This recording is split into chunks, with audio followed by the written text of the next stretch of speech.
Live button. Oh, there you go. There you go. We're live. Hi, everybody. Welcome. I'm so excited for tonight. It's going to be so much fun and things that you guys have never seen and probably never heard before. So it's going to be a fun time. Anyway, real quick, I'm going to say hi to some people who have been here waiting anxiously for us to go live. Hi, Sylvia. Hi, Bob. Hi, Debbie. Hi, Joe. Hi, Craig. Hi, Mannion. Or Manon. I'm sorry if I said that wrong.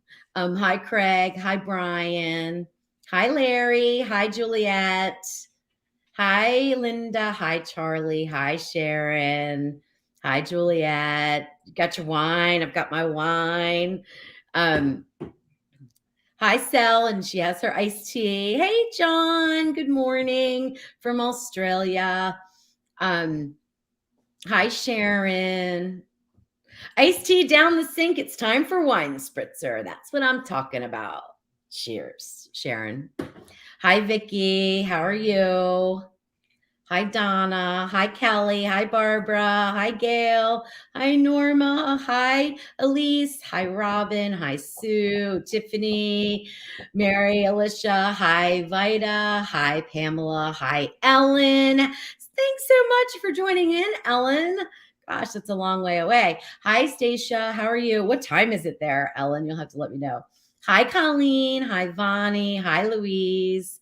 All right, good. Hi, Barb. Now, this is going to be a little bit different than the Q&As because I don't want to spend all the time just saying hi to everybody because we have so much information. Information, I wouldn't say. We haven't practiced, so it's all off the cuff kind of stuff. But if I didn't say hi to you, I really appreciate you being here. And I know CJ does, and I know Jeff does as well. So let me go ahead and just kind of briefly explain how this is going to go. We've got some pre-recorded video of some backstage stuff. We've got CJ waiting backstage. We've got Jeff, my husband, and he's going to be here with us. He's going to do the interview. So we don't know the questions, and he's going to interview me and CJ. So this is going to be fun. And then we will take some questions from the audience as well. So get them ready, and we will pick out as many as we can. We did get some responses I put out a little Google form. We got some responses from that, but they were really related to cooking questions. So I am going to address them either tomorrow during my live Tasty Tuesday or next Q&A. All right, Jeff? Well, let's introduce CJ. Okay, I thought you might. Oh, that's right. I'm supposed to. Hi, CJ. Welcome. I'm so excited to have you here. Dude, this is exciting. I don't know. I see all the people in the chat. It's so much fun. Live together. I know. Things are happening. I'm excited. It's awesome. What's up, everybody in the chat? Yeah. So, for anyone, if you don't know who CJ is, he has a cooking channel on YouTube, Cooking with CJ. I'm going to drop that link into the chat. You can jump on over there and definitely subscribe to his channel. And CJ and I have known each other for quite some time, which we're going to get into in a little bit. But I guess I should introduce Jeff, right? There you are. Hey, Jeff. So I'm going to put CJ back up in the top there. All right. What's everybody drinking? Yeah. Let's start with that. CJ, what you got? Yep. I got a little, okay, so I found this drink on YouTube. Go figure. It's like an apple Jolly Rancher, okay? It is Crown Royal apple, so whiskey, and then lemonade. Like kind of 2 to 1 parts, 2 parts whiskey to this, to the 1 part of that. And it tastes like an apple Jolly Rancher. Oh my gosh! And if anybody your fans will get to know, but if anybody knows that I like a good fruity, tasty drink. Now, don't get me wrong, I have my whiskey with my cigars and all that jazz. Mm-hmm. But put an umbrella and some pineapple in something, and your boy's happy. And that's funny because I'm the opposite. Like, don't give me any kind of although I make them from time to time, I really don't like those sweet, fruity drinks. I am all about the red wine, white wine, straight vodka sometimes. I got you covered when you're out here. I got you covered. Yeah, martini. I have a couple of bottles behind me. That's just that's to get me through my work day. I'm at my work computer right now. This is getting me through the work day. That's all it is. Oh, right.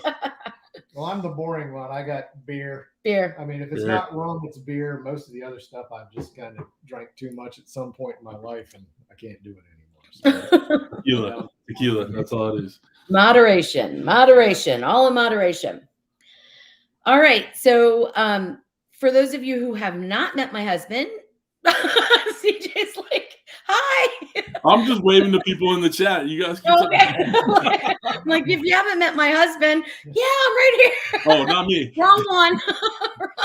I'm the work husband. That's the real yeah, husband. exactly. And this is Jeff. So he's behind the scenes. He does all the videography and the editing for the Salted Pepper, and kind of keeps me grounded. Well, he definitely keeps me grounded. And so I'm so excited that he's going to do this interview. He also has been a journalist for a really long time, traveled the world, interviewing some really cool people. So I know this is going to be great. So, all right, Jeff, it's all you. Right, so let's start with, I'm going to ask this to both of you, but I'll let CJ answer first. And since we're talking about YouTube, we're talking about having channels. How did you get started? When did you get started? I got started a little over 5 years ago. Our oldest son in high school was in a bunch of like film clubs, directing, like video, whatever, right? And we know he was going into film school. So as you know, we were starting to prep for colleges for him and all that. I said, well, why don't you film me like cooking, right? And we'll put it on YouTube, and we'll just, a little portfolio for you to like show. Because then he would do the editing and all that jazz too, right? I didn't realize that YouTube cooking was a thing. Like, I had never gone to YouTube to look for anything, or, I just, I'm a self-taught cook, right? And as what most teenagers do, he got bored with it really quickly and just kind of left me to like, well, I needed a creative outlet. Life wasn't going as, happily as I wanted, I was going through some stuff, whatever. And I liked having that creative flow. Cooking is a stress relief for me. I love watching people eat the dishes that I make. So I just kept running with it. And then once, it started picking up steam, and then, we got that talk show that we did, the hot seat, and, I became part of the community, and I loved it. I loved being a part of that community. And, I met awesome people like Louise and Jeff, and then I started getting paid for stuff. You get a little money on YouTube, right? So it was a nice little kicker to do that. And I just dig it. I don't know the other way to put it. It is a second job. As you guys know, it's your full-time gig, right? It's a job, but it's rewarding. It's fun. I love talking to people in the comments. I used to do a live show once a week like Louise does. And I had to kind of stop that because, work-life balance and all that. But I loved being part of it and interacting and enjoying the camaraderie of it, whatever. Just kind of like you're answering questions. I would interview other creators. I just love doing it. And like I said, everybody needs a side hustle nowadays, and that's kind of how I did it. And there's a bunch of reasons, but wrap that up, and that's what you get there, Jeff. I've got a follow-up question for you, CJ. Yep. Would you turn it into a full-time? Yeah, I would if I got a lot bigger.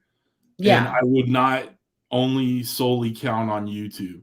Right. If I didn't have to count, like, YouTube could be volatile, right? They change policies. Someone sneezes wrong, they could shut it down. So I wouldn't want to put all my eggs in that basket. If I had other streams going at the same time, then yeah, I'd love to be a full-time creator. But unfortunately, or fortunately, whatever, I still have a real full-time gig. I'm in management for a mortgage company, and it is what it is. I have a very busy life. I have a very busy life. I have a supportive wife who understands what I'm trying to do here, and that's key. Like, you'll meet Melissa when you guys are out here, but she is ultimately supportive. She's the one that lets me do this because she sees the benefit of it, right? And we have 5 kids. I think I heard that she brought you your first Ninja Foodie. Yeah. And you were like, what am I going to do with this? Exactly. She bought me the first Ninja Foodie. and it from like Macy's or something. Like it was some kind of deal.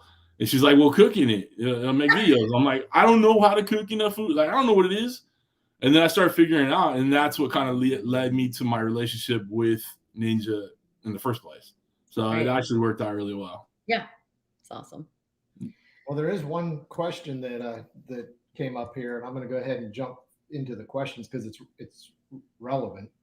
Cindy Ray says, the only thing I wish is Cooking with CJ also had a website with his recipes. My recipe program can import Louise's recipes. I have to type yours. Right. I think you do have a website. I have a website, and it has recipes on there, but it may not be as, I don't know, say download friendly as Louise's, but we are working on it. And actually, Louise is helping me get to the a better place with it. I have a team working on it. That as the year had progressed, it kind of became a back burner priority for me. But going into 23, it'll be a main priority for me. And that's going to help so many people. It's just amazing how much that is helpful for people. So I'm really excited for you to get that going. He does have a website though. You can go to it, cookingwithcj.com, right?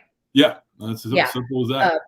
But it's not set up as a food blog, and we can get into that stuff a little bit later. I don't want to jump into like all the differences. There's so much, guys. Oh my gosh.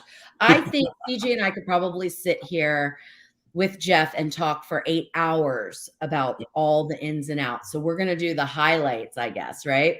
Yeah. Now, did you want me to answer that question too? Yeah, but first I had a kind of a follow-up for CJ. Okay. You talked about getting a following. Do you look at the number of subscribers that you have on a daily basis? And if so, how many do you have right now? Honestly, Jeff, I look at it on a minutely basis. I am constantly refreshing my studio. I have 98,000 and just under 400. So 98.4. It has become all encompassing that I hit my 100,000 before the end of the year. It's sad. It's honestly sad how much I refresh my phone daily. I'm gonna let Louise pick up there and talk about this 100,000. Yeah. Let me talk about that. Horrible. Like I totally know what you're talking about. So, first of all, like congratulations, because getting to 100,000 is a big deal. I think I read somewhere that only 0.28% of YouTube channels get to 100,000 subscribers. And there's like, I don't know, don't quote me on this because I don't remember, but like 300 and some million YouTube channels. So it's very, very small. The breakdown, I didn't interrupt you, but the breakdown. You know this, right? You know the answers? It's 3 point something billion people have 100 subscribers, right? 1 billion have 1,000 subscribers. 500 million have 10,000 subscribers. But when you get to 100,000, it's 360,000 people worldwide have 100,000 subscribers. So out of 8 billion people, 360,000 people have 100,000 subscribers. Yeah. And then 200, it obviously knocks down from there, right? Yeah. It's a big huge deal. Percentage. So I totally get that. I totally understand. We went live, I think, for our 100K, didn't we? We went live for 100, we went live for 200, which was actually about a year ago. New Year's Eve, we hit it. Yeah. So it's a major accomplishment. I mean, and you're going to get there. Like, there's no doubt in my mind. Sure. You're going to get there, right? So I forgot my question. I had a thing I was going to say. Well, anyway, I know how you're refreshing because I did that too. Like we were just like, oh my gosh, are we almost there? Are we almost there? But on an ordinary basis, you probably don't, do you? No. When we're, so Jeff, I do, when I'm not, obsessing to hit that main number, I do look at, so there's an app that YouTubers use. It's called YouTube Studio, and it's something we put on our phones. I'll look at it maybe daily just to make sure analytics are going or seeing what's going on, if anything's kind of jumping or not, but again, it's not all encompassing. It's just part of my daily routine. But, as we get closer to the end goal of, hitting 100,000 by December 30th, right? 30th. Right. 30th. That's become more like the obsession. And it's so funny because my wife will give me so much crap about it. She'll look at me looking at my phone, just put the phone down. I'm like, but I got one more. Well, we're excited for you too, and we're so excited that this. We're gonna join you for but you're spilling the beans too soon, Jeff. Anyway, he's spilling the beans too soon. But anyway, so it's okay. It doesn't matter. But I like what Cindy says. You have to tell the whole story. Cindy's saying, so everyone go to CJ's page and subscribe. Do it now. I love it. So I went ahead and I put the link again. But I don't want you guys to think that that's why we're here. That's not why we're here. I mean, we're supporting CJ, and we plan on doing another live on the 30th. We're flying out to California, and we are going to be live until he hits that. And he better hit it, because the next day Jeff and I are going to Catalina Island. So, that's so cool. you're going to hit it. Okay. Period. So let me. She said so. Yeah. While you're on the big screen, why don't you answer that question about how you got started when in YouTube? Yeah, because it's real easy. Real easy. Jeff said, you're doing all this cooking. Why don't you start doing YouTube videos? No, I'm not doing that. He says, well, why not? With my background. And I said, Jeff, do you remember the first time we tried to film a video? We went to my friend's house because she had a really beautiful kitchen. This is when we lived in Maryland. We went to my friend's house. We tried to film this video, and it took us, I think I was making something easy like beef stew, and it was like 15 hours to film that video. I kid you not. Jeff made me cut an onion, I think 5 times, because he had to get 5 different shots. We had one camera, and he had to get 5 different shots of it so that he could have his creative way with the video. And so when he brought that up like 4.5 years ago, I guess it was just 4, right? 4, almost 4, not quite 4. I was like, oh, no, I'm not doing that. And then, just like CJ, I said, plus, people don't watch YouTube for cooking. Like, why? Like, I mean, the tasty stuff. This was really when the hands and pans videos, which for those of you who don't know what hands and pans means, it was all from above. There wasn't anybody on the screen, no person, just showing you these crazy things like tasty videos, right? These crazy things that you could make. And I really thought for a very long time, leading up to me starting a YouTube channel, that nobody actually made any recipes that were on YouTube or online. And that goes back to 2015 when I started my website. I was like, Jeff, nobody's gonna make these recipes anyway. I mean, I think people just look at them like they don't actually make recipes. Like, I don't think anybody really makes recipes. I feel like such an idiot now. And I'm like, okay. So I threw up recipes, but they were poorly written and everything. But getting into the YouTube stuff was not something I wanted to do. In fact, my first live was in Maryland on Facebook. On Facebook. And I went live, and literally it lasted 22 seconds. I said, hi, I'm live on Facebook, and I hope everyone's having a great day. Okay, goodbye. And when I clicked end, Jeff said, honey, you're supposed to keep that going while people like come in, and then you're supposed to talk to them. And I'm like, oh no, video's not for me. But here we are. So Jeff made me do it. Thank goodness he did. Hey, real quick. Hey, let me interrupt real quick. I owe somebody in the chat an apology. Lois, Irwin.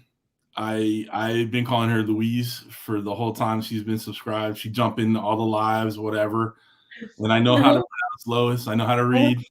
And I am so sorry, but I appreciate you still watching, even though I was butchering your name and there really shouldn't. I think that's awesome. She loves you. She's in my lives too. She's a sweetheart. She's awesome. Oh yeah. She doesn't. Yeah, I'm sure she doesn't care. But yep. Always has the champagne flowing. I love it. So it's so cool.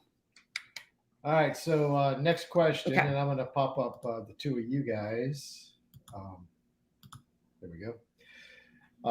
How did CJ and Louise meet? I mean, you're on opposite sides of started out anyway, opposite sides of the country. We're almost still all the way over on the east. I was in Tennessee. We were in Tennessee when we met him, though. Yeah. So, how'd you guys meet? Go ahead, CJ. Tinder. I swiped. Sorry, Jeff. You had to find out this way, buddy. Okay, so I just want to say something to make this really clear.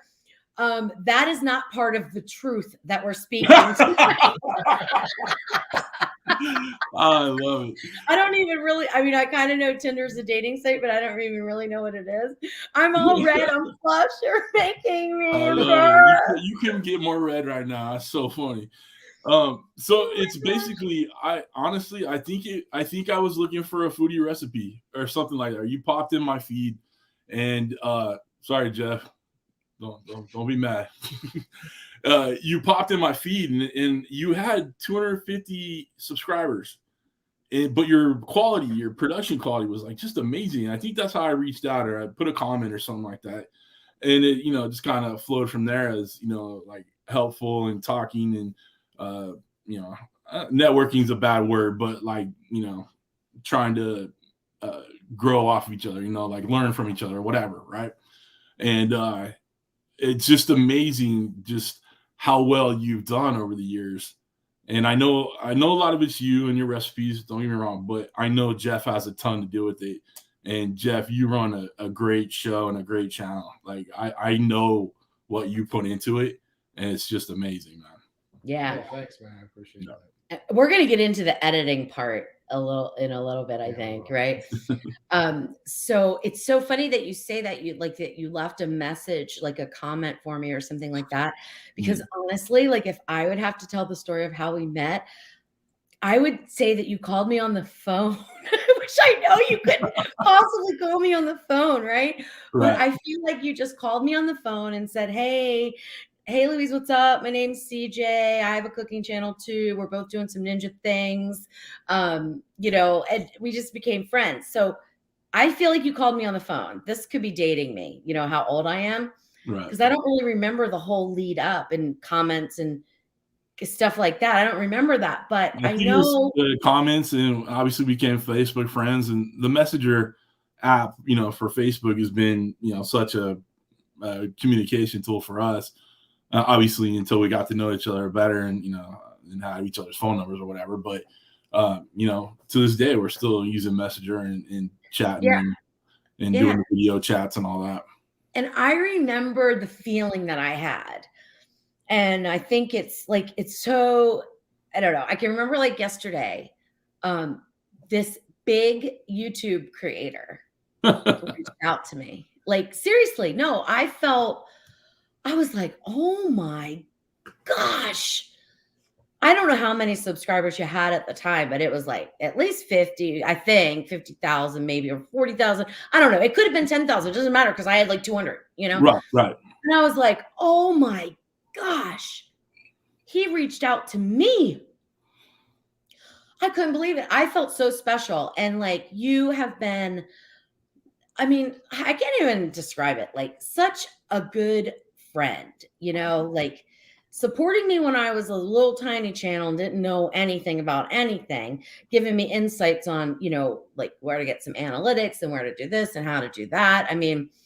From the time that I even messaged you when we were away and we were trying to go live on YouTube and we were away and you were helping me try to work work through how to go live on YouTube, and I like couldn't figure it out. I still didn't figure it out. I think I went live, forgot about it, and ended up drinking the whole night live on YouTube. But anyway, I deleted that. But yeah, so it was all screwed up. But you have always been there for me, like through the whole journey, like through all of it. It's like, I don't know. I just love you. And do the heart thing. Oh, yeah. Kind of moving on to the next question because that was a perfect lead in. Nice. That's my cutest.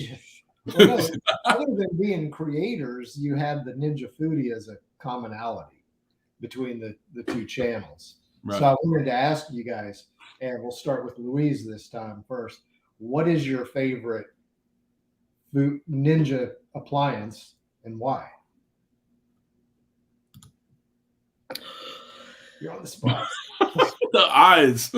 I know. Well, what's going to happen is that there's like no right answer here because, well, number one, I think it's no surprise. My favorite is the Ninja Foodie pressure cooker and air crisper, hands down.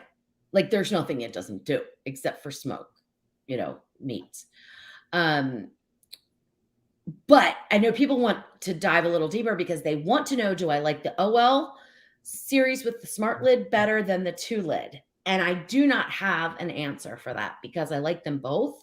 I think that the 2-lid gives you a little bit more stacking options for like 360 meals and things like that.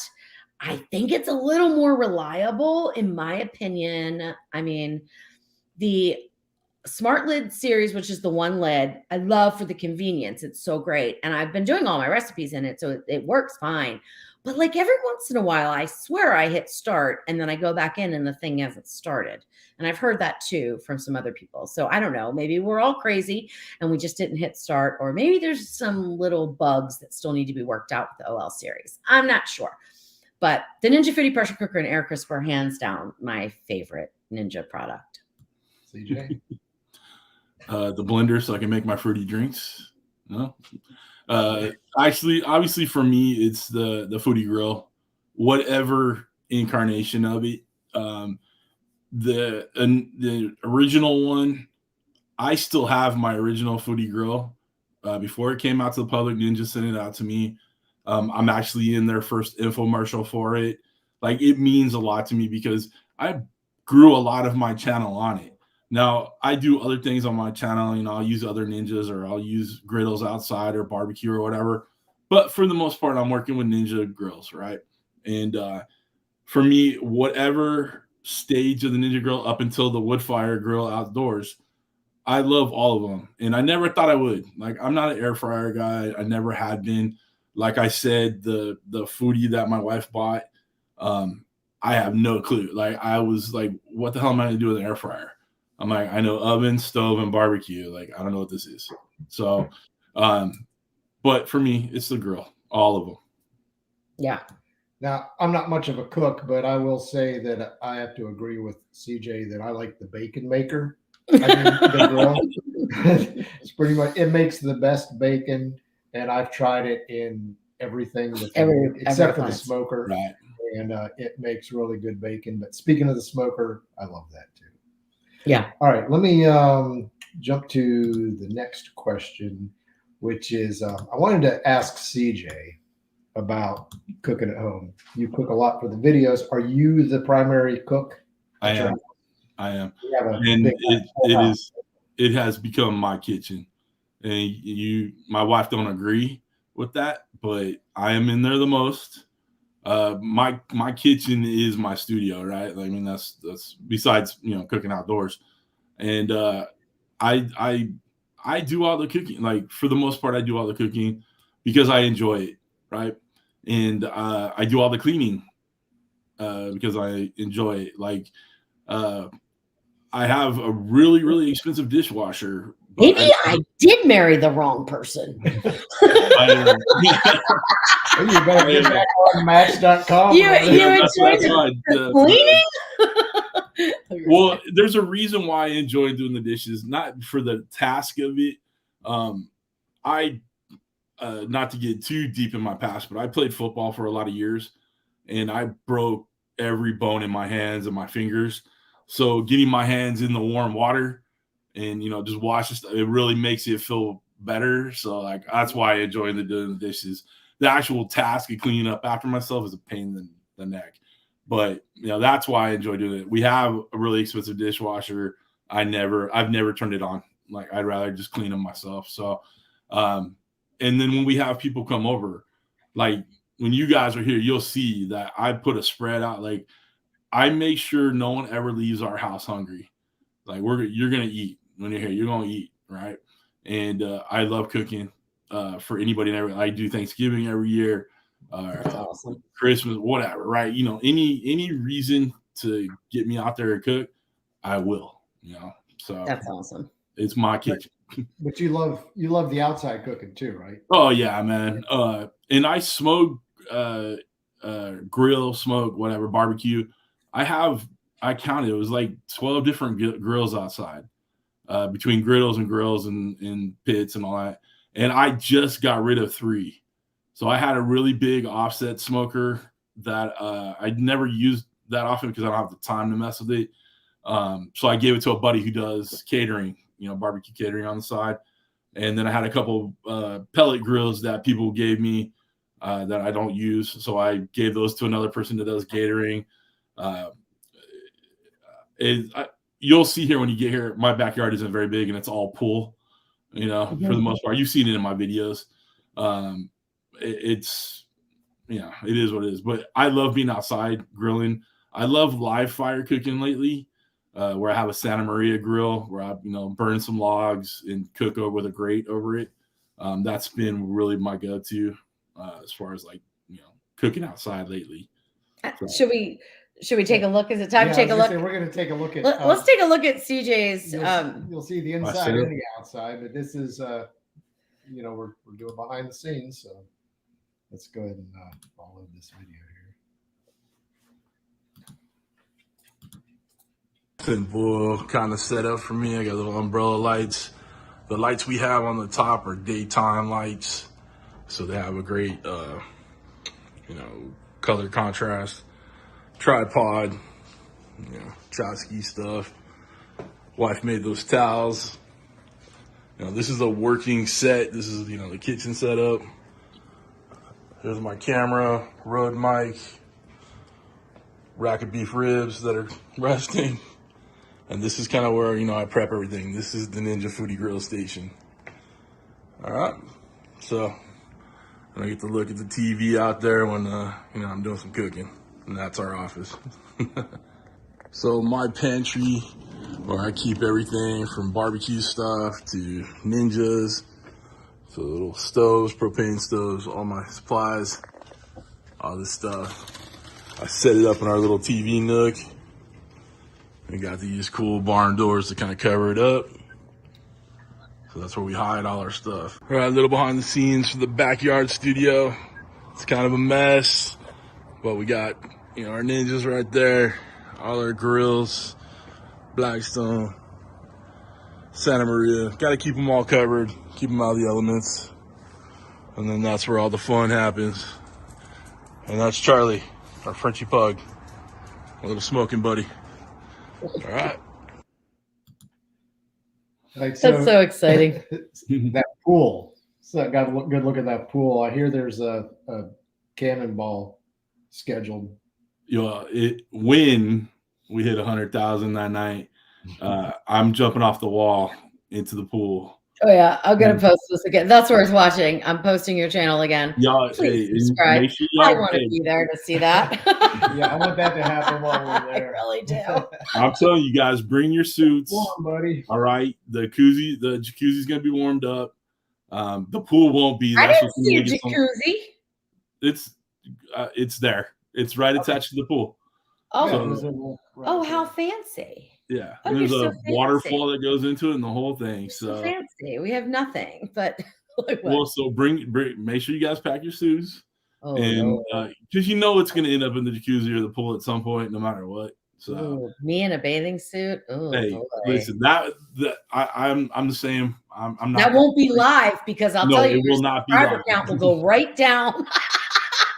We lost 100 grand. What the hell happened? 100,000, and then all of a sudden it'll be 99.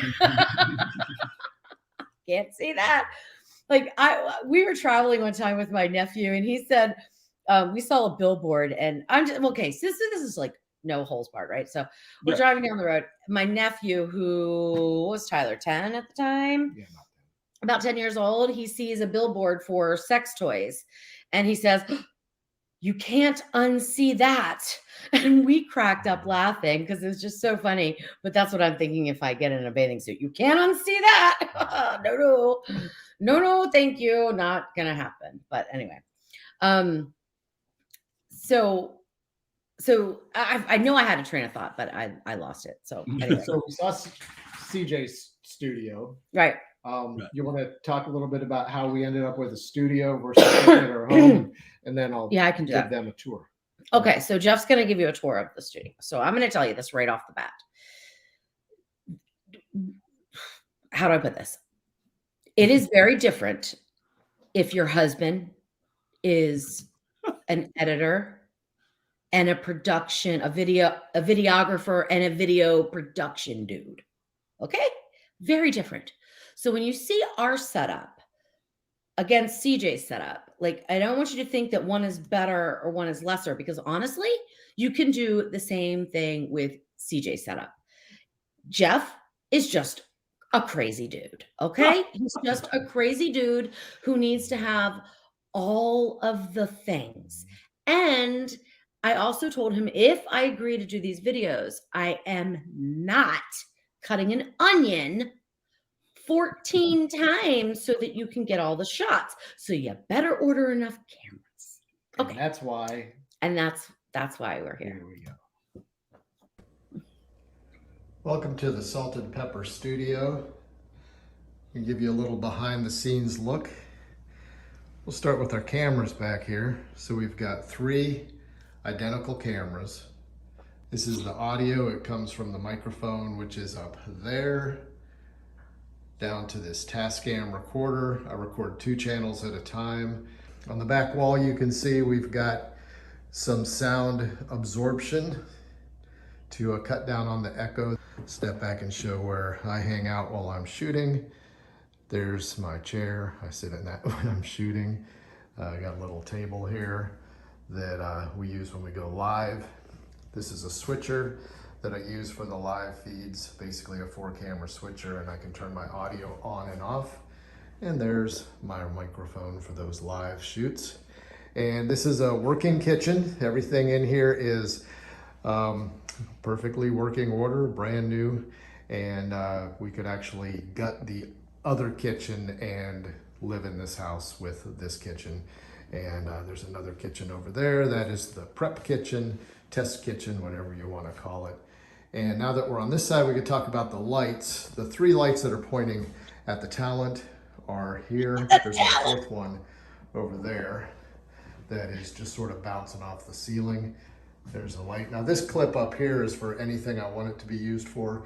It could be used for a little fan to protect this camera, which is our overhead camera, but I can also use it to put this screen on, and if Louise is testing recipes and steam is coming out of the Ninja Foodie, I can cover up that lens and camera and protect it from the steam. And then there's the other 2 lights. And then above me is the mega light. And I can turn on all my lights just by going down there and clicking on the on-off switch. That also turns on all the cameras, and that pretty much covers the Salt and Pepper Studio. I feel so bad about myself right now. No, you don't. Don't at all, because I think it's just crazy. I'm a nerd, CJ. So Dee said, did you move because your kitchen is different? We did not move. Jeff is so nuts with all this stuff that it got so overwhelming in my own kitchen that I said, look, this isn't going to happen anymore. So we did a lot of looking around to see, like, could we rent some office space? And we didn't have internet either. So it was a big thing. Like, there was a lot of different things, but we ended up finding a house in Mississippi that was very inexpensive. And so we bought a house just for his toys, his stuff, his stuff. I'm not done.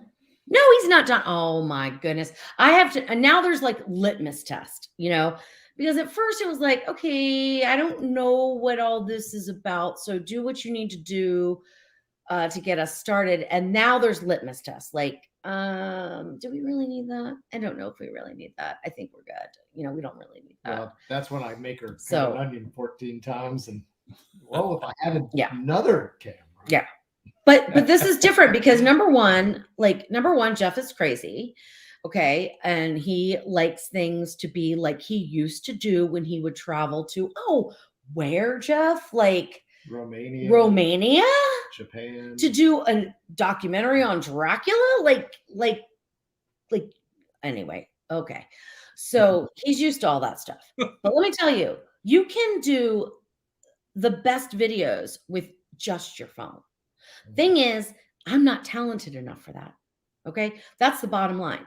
For somebody to be able to do what CJ does with his setup and make it work the way he's made it work, that's talent, my friends. What I do is produced. What I do is listening to crazy man Jeff over there telling me what to do. Not me. She's pointing this way, but I'm sorry. A little bit. Crazy man. he's right there. I broke him. Sorry. This is all new to me. So anyway, crazy man, why don't you show them how you direct me? Okay. I got a little video for that. Funny. Let's see here. It's all getting to behind the scenes of me directing. Nice and crisp all the way through. Okay. Just remember to move the cutting or the cooling Yeah. rack. And then if you take the cooling rack and slide it over in front of the foodie, I'll still see it in both Okay. in the wide shot, and I'll Okay. be able to see the cutting board. We're just waiting for the puff pastry to cool enough for me to lift it up. And Jeff just got done telling me exactly what I was supposed to be doing. So he tells me, this is like part of the behind the scenes. He will tell me where to move things, how to adjust them so that he gets the shots he needs. So we have to like talk about this as it's going on, and that's all behind the scenes stuff. So what he told me is, once I show the bottom of this, then I will bring this to the cutting board and I will slide this over in front of the foodie so that he can still see this in his shots. So it's really interesting. There's so many things that go into the behind the scenes stuff. Yeah. Yeah. And sometimes it's a fight. It's an internal. No, it's externally fighting. Like we're fighting because he wants to get a shot and my freaking shit is burning. Hey, Well- language. Oh, Language. sorry. I don't think shit's a bad word though. This is behind the Not scenes. anymore. All Yeah, I mean, my I think- behind the scenes is a lot of sailor potty words for sure. well, that's why half the bloopers we can't show. Yeah. I mean, Seriously. that's the hell out But of it. there's struggles here. Like, he's telling me, well, you've got to stop. I can't stop the cooking process. I'm not magic, like it's cooking, it's going to burn, So we have some struggles sometimes. I mean, there's times when I've walked out of the kitchen and said, Well, sometimes my input is helpful, but sometimes, most of the time, it's not. And I'm going to show you right here. oh, Perfect. dump some of this water. I remember Just dump it in there. Ah! Whoops. What are you doing? I didn't realize there was water in it. It was an accident.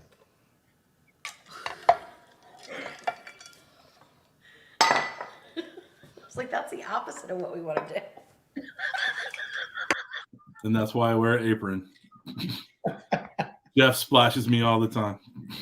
Oh my gosh. That's so funny. I forgot about that. Oh my gosh, that's so funny. Yeah, and Jeff is very helpful. He's wonderful. I remember I was trying to say I needed to like take water out. I guess he heard I need to put water in. He's like, here, let me help you. I'm like, whoa. Oh my gosh, so much fun.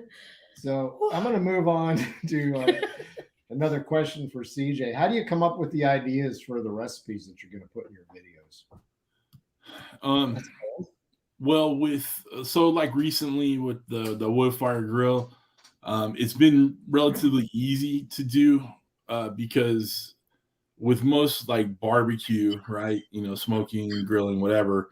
You just kind of start with proteins, so chicken, fish, shrimp, brisket, whatever. Besides that, it's I kind of use it's an app, for lack of a better way of putting it, is looking for keywords that are being searched. Because we want to have something that's being searched. Like, no one's looking for goulash. People want smash burgers, right? Like you got to know what's trending right now. And then a lot of it is what has been successful in the past, with a twist, right? A new spin on it, whatever.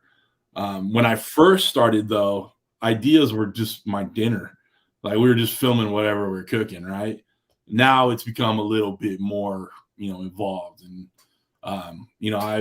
I do some work for Ninja lately, create content for them, like short form stuff. And I've asked them if I could use my long form version of that short form stuff. So that's helped. They've asked me to make recipes, A, B, and C now, and shoot a video, like a short vertical video for it. And as I shoot that, I'll shoot a long form video and put it on my channel. So there's just little ways of, getting your ideas and what you want to make, but having something that's searchable, something that, Google is the first, the most used search engine in the world. YouTube is the second most used search engine. So you want to find stuff that's being searched. Yeah. And Louise, speaking of being a nerd, how do you do that? Oh boy, my process is really in depth, but I'll be honest with you. Honestly, what's done the best for me is listening to my Facebook groups and watching what people are wanting to make. But it's a little bit different. There's so many different things to go to. If I'm doing a Ninja foodie recipe, I'm going to pay attention to my Facebook groups. I want to hear what you guys want me to make in the Ninja foodie. If I'm looking for a recipe to be on my website for a long time and have a YouTube video associated with it, then I'm going to do keyword research. And just like CJ said, it's very, very involved. The bottom line about this is it is a business. Like, you can only get so far as a hobby. Right. And there's some point where it has to become a business. So for all the people, like, I've just been getting a few comments recently that I want to kind of talk about. This is speak the truth about YouTube. Okay. This is speak the truth about YouTube. I used to always name my videos the recipe name, because why wouldn't you? Right? That makes sense. If I'm making chocolate covered caramels, I'm going to name the recipe video chocolate covered caramels. Well, what I learned about 6 months ago is that doesn't work as well as this is the only caramel recipe you'll ever need. Now, am I that kind of person? Am I a clickbaity person? Absolutely not. So it's very much a litmus test with me. Like, how far can I go before I'm just not myself? And you won't see me cross that line. If you ever see me cross that line, you message me, you beat me, and you tell me to get with the program, because that is not who I am. However, views are important. Clicks are important. Visits to the YouTube channel are important. Visits to my website are important. That's how we keep this up. That's how we keep doing it. It is a business. So I can't name all the things, just the recipe name. Some I will, especially if they're Ninja foodie recipes. I absolutely will. But do you know how many chocolate covered caramel videos there are? Like, right. I need to be a little bit different. I've got to put some other enticing factor. And that video was posted yesterday. and it went from, I don't know, a couple hundred views to what, 5,000 at least in a couple of hours, because I had that video title. And I think that's something new that's been happening in YouTube. Hold on, CJ. Go ahead, CJ. Yeah, I think that's something new that's been happening with YouTube, like you said, about 6 months ago. Because I kind of do the same, unless it's specific to the wood fire grill or whatever. You almost have to say, this is the best thing. This chocolate will change your life. Whatever. This turkey recipe is gonna blow your doors off. Whatever, right? They want the sensationalism of it, and being in that YouTube game, you have to adapt as things change. And so I spend a fair amount of time checking other YouTube videos out or whatever, or looking at my feed and looking at titles and stuff like that and seeing what's successful, because, just like anything else, if something's successful, you copy it and try to make it successful for yourself. Right. So you mimic, you don't copy, you put your own. There's a little nuance. You got to change it up for yourself. You're not copying the tiles and whatnot, but you're mimicking the style that's prevalent right now and successful right now, right? So we should probably get into the dirty part of YouTube. Well, hold up real quick. I saw a question. Sorry, Jeff. I saw it go by, but I'll answer real quick. What I use for the keyword search is it's a thing called vidIQ, and then there's another one called TubeBuddy. They're services that you can pay for, they have free versions too. But I don't use. You could use I guess there's a bunch of stuff that they can be used for, but for me, keyword research is just easy to do that. And if I'm just not wanting to mess with that, then I will just put in Google most searched recipes in YouTube, right? So, I mean, you don't need the apps. It's just something, I've found to do it, to help out. So, all right, go for it. I'm putting this on the screen because I really want to address this right now, because I so understand what you're saying. Right. So Maria's saying, I'm sorry, but I do not agree. Too much sensation and you lose those who enjoy real life and real cooking. I get that. And I have fought that and agonized over this. But listen, when I tell you that unless you are glued to my pants and glued to CJ's pants or glued to your favorite creator's pants, if we don't do that, you'll never even know we put it out. You'll never even see it.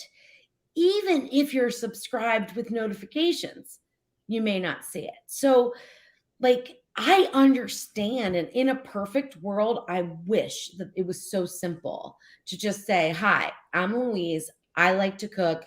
I want to share my recipes. Here's my website.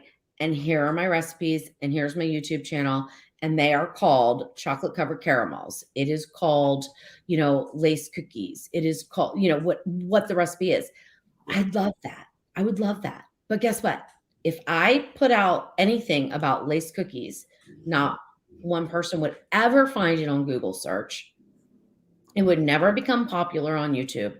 And you most likely wouldn't find it, Maria. So that's the reason. It's not because we want to be sensational. I don't want to be sensational. I hate it.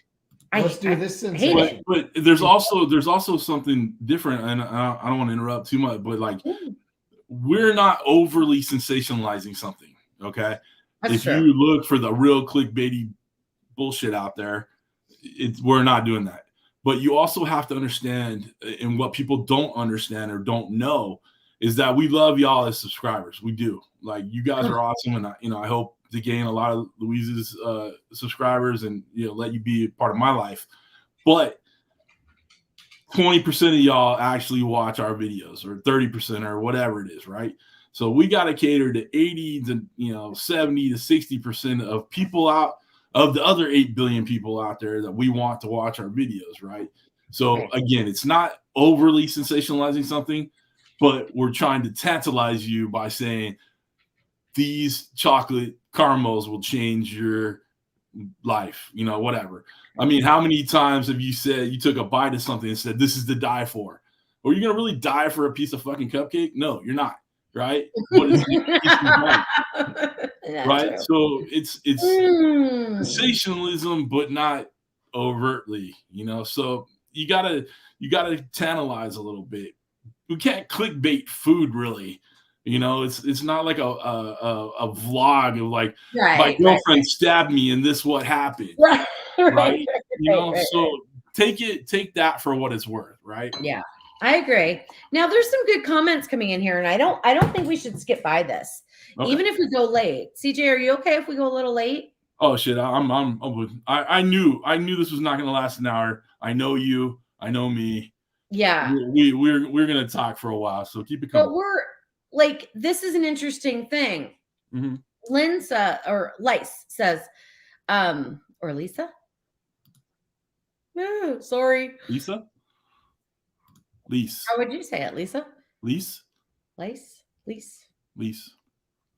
Put it phonetically in the chat. Lease. I'd go with lease. But okay, you'll have to tell us. All right, but I thought your advertisers would spread the word. I agree. I don't like the best you'll ever need, etc. So mouth-watering, jaw-dropping, so freaking tasty doesn't work. What advertisers? Like, I'm confused, I'm not trying to like be confrontational, and I feel like I'm being a little confrontational here. But here, two creators speak the truth. What advertisers? We're the advertisers.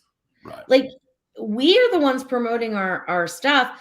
Like, when you guys share it on social media, oh my gosh, thank you so much, because that's what really helps. But when you're talking about just dropping a normal YouTube video, when I say drop a YouTube video, I mean you hit publish and it goes live on your channel. When we do that, there's no advertisers. Like, we're the advertisers. CJ, okay, you have another. She answered there, Lise. She put on there like the ads. The ads may kind of coincide with cooking, maybe, but like, say Ninja. Now, Ninja only shares the stuff I produce for them, but my random video that I try to tag them in Facebook or Instagram or whatever, it doesn't get reshared. Like Louise said, we count on you guys. Like, it's amazing when you share our videos out with your people, right? I have a big foodie grill group, so I put a lot of stock in information in that, and I share my videos in there. Right. I saw someone ask earlier, and I think it was Doug. He asked how we get the word out on our videos. Oh, thank you. I saw that too. And I wanted to put that up because I thought that was so important to talk about. And I me.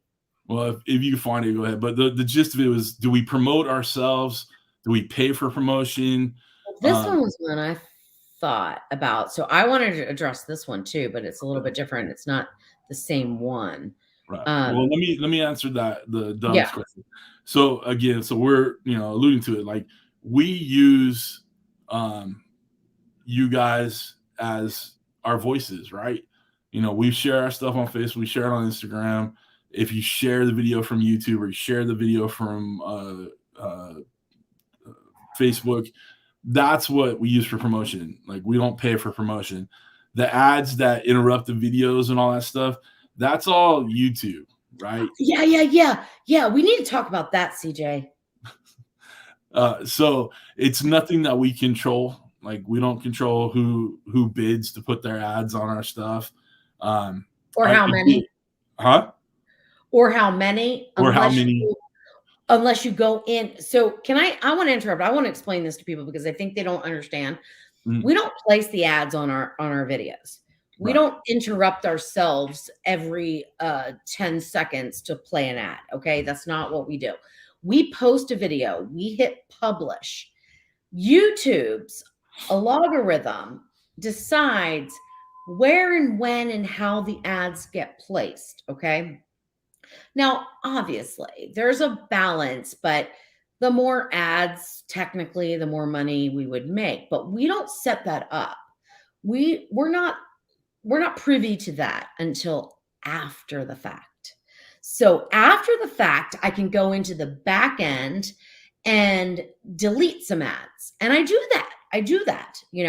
Especially when people complain. I do that. I'm like, oh yeah, YouTube went a little bit crazy here. Like there's way too many and it's disruptive. Like I don't ever want to put a video out that's disruptive or too many ads or anything like that. But I do want people to know that we don't control them, especially at first. It's only after the fact that we can kind of back off of them some. Right. However, it's a fine line too, because like if you don't want to see ads, then join the YouTube $99.99 a month. We do earn some money off of that as well.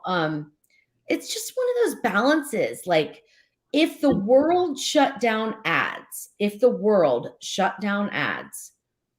CJ and I would either A, charge you privately for recipes, or B, go out of business, as well as a billion other creators. So like the people that scream about the website ads on, website recipes, I get it. I totally do. But guess what? Groceries aren't free. Time isn't free. And it is a business. Like we're trying to build a business and help people at the same time. And it's like a little balance. So, but I want to hear back from you, and I'm sure CJ does too. Yeah, and there's question. Someone asked, "Can I ask a question?" Y'all can ask questions in the chat. We're trying to catch them as much as we can. Yeah. The YouTube ads that we get, like, we don't make a ton of money off of it. Like, there are creators that do. Don't get me wrong, but the money that we get off of it, it's pennies to whatever dollar YouTube is making, right? So let me put it. I want to put it into actual perspective.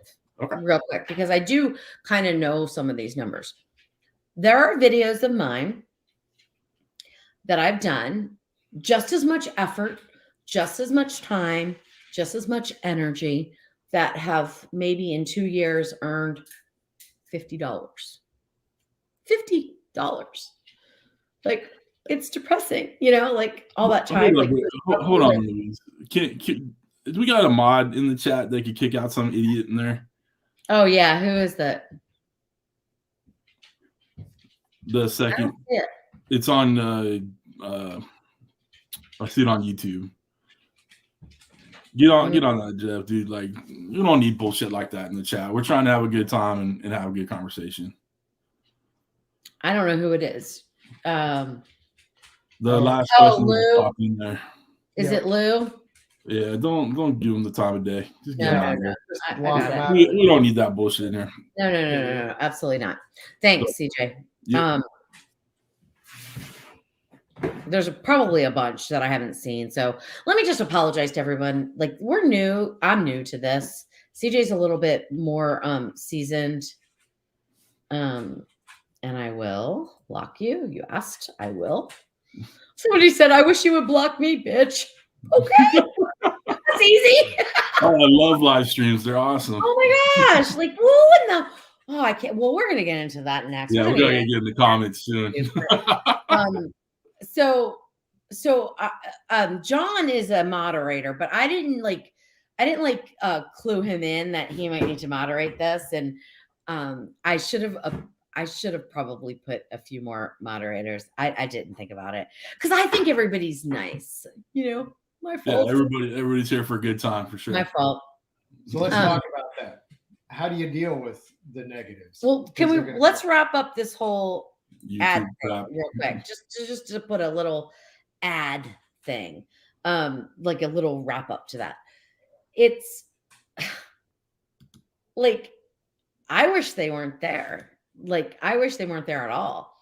But do you want to live in a world where you have to literally pay for everything? Or do you want to watch ads? I mean, that's a decision to make because that's where it's heading. Like, have you looked at news websites and stuff like that lately?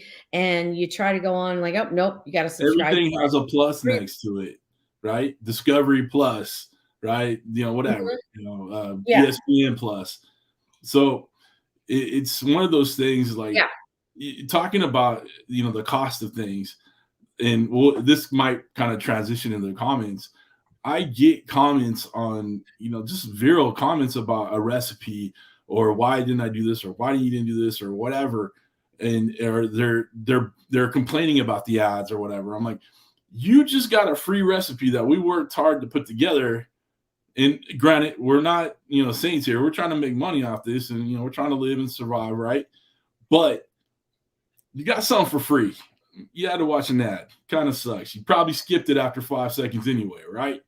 So where's the problem, right? Why the negativity? You watch TV, you can't skip TV commercials, right? So just kind of think about that. I hope we got a lot of people watching right now, I'm sure. I hope you guys are kind of getting an idea of what we're going through, the truth behind it. And we're not in any means like boo-hooing ourselves, like, oh my God, we're so sad. No, we thought this would be a good way for y'all to kind of understand what it takes to be a creator. And it's not just YouTube. It could be Facebook, it's Instagram, whatever. Yeah. Our excuse me, our websites, whatever. Can you get rid of another guy? What the hell? You're just attracting all the idiots out today. Oh, well, hey, should I start stripping? Because that'll get rid of them. Oh my goodness, stop it. Why do I gotta be a redneck? For real. You're a redneck? That's what he said. What's with the hat? So I'm not a redneck. I'm a Southern California liberal. What the hell? I was gonna say you're a redneck.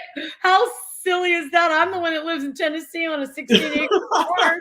I'm the redneck. But we moved here. So if you guys skip the ad, honestly, I don't know how it works. I think it helps us if you watch the whole deal, but really, no one's gonna ask you to do that. It's just what it is. So no, and I you know what? Look, let's be real. This is real. Yeah. I don't watch the ads. I skip them when I can. Like, I pay for premium. You got the premium. I don't watch ads either. Yeah, I don't watch a lot of YouTube. Honestly, I don't. Well, I listen. I don't. The funny thing is I watch YouTube for everything except cooking. Like, I watch it for poker, for freaking podcasts, for sports, right? That's what I look for. I cooking. I'll watch some cooking videos because I have some buddies in the thing, so I'll grab something. I'll watch Louise's videos, but for the most part, when you're in the YouTube game, it's a pain in the ass to freaking watch YouTube. I never did watch YouTube. I never ever watched. Like I said, I didn't even know it was a thing. No, I mean, I never watched it, period. Like, I guess I did. I knew of YouTube, but I never watched YouTube.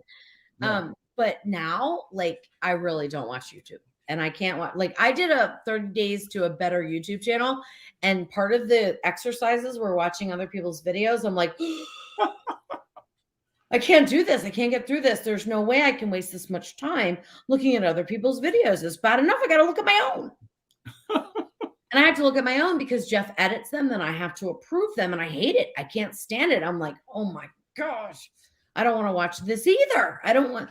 Oh, and when Jeff's editing me and I have to listen to myself talk, I'm like, Jesus, good Lord. Would she ever shut up? I yell at myself. I mean, it's ridiculous. I do, before we go forward, I want to address this comment here. Okay. Question for you guys. What do you have money invested to do your channel? And is it what you expected when you started it? And looking back, anything different you would do now versus then?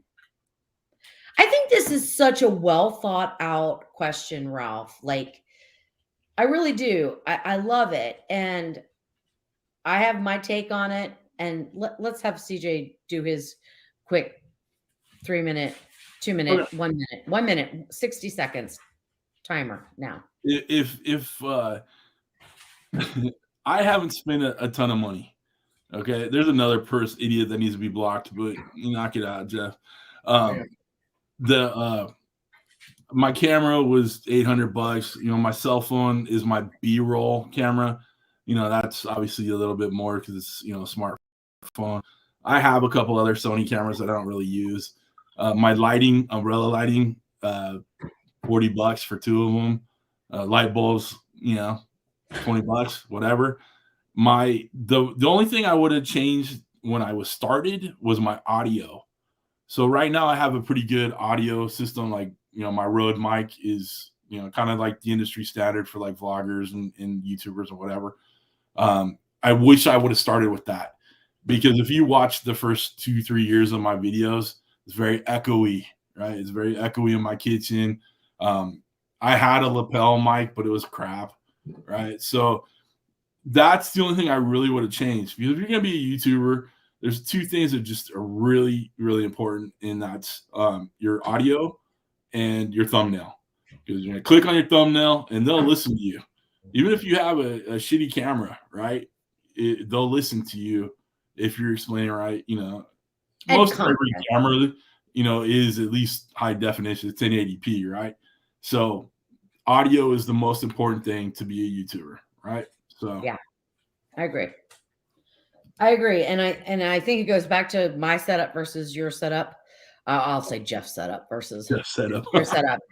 It doesn't necessarily mean that you create better videos or we create better videos or anything like that. Like, the video quality and the audio quality is so freaking important. The audio first, like, you have to be able to hear. But more than all of that is the content that you're creating. What are you really doing on that video? Is it going to engage people? And like, I heard a story recently where there was a big production company. Now they did it years ago, but big production company wanted to do some vegan recipes on YouTube. So they created a channel, like hired, I'm talking like spent a big amount of money, like a lot of money, like hundreds of thousands of dollars on their set and all their equipment and everything. And they asked Jim Schmoyer, is it Jim? Tim Schmoyer. Tim Schmoyer, like, why are we not growing? Nobody's watching their videos. They're really well produced. Nobody's watching. They did not connect with their audience enough. So they just lost it, like, no matter what. So no amount of money will improve a YouTube channel. Really, no amount of money will improve it. It doesn't matter. CJ could blow us right out of the water with limited setup. It really, seriously, it just isn't that important. But audio is important. And Jeff will say that too, right? Audio is very important. In fact, we haven't even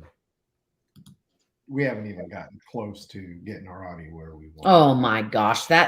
Okay. Equal sign, more toys. Okay, come on now. Stop. Well, we tried the lavalier mics, the lapel mics. Here we go. And it's scraping and falling off and everything. But with my Rode mic, you can hear me breathing constantly. And I'm a mouth breather. I'm doing my thing, whatever. And that's why you see a lot of jump cuts in my videos, because I cut out the breath, because I don't want you guys hearing me. I agree.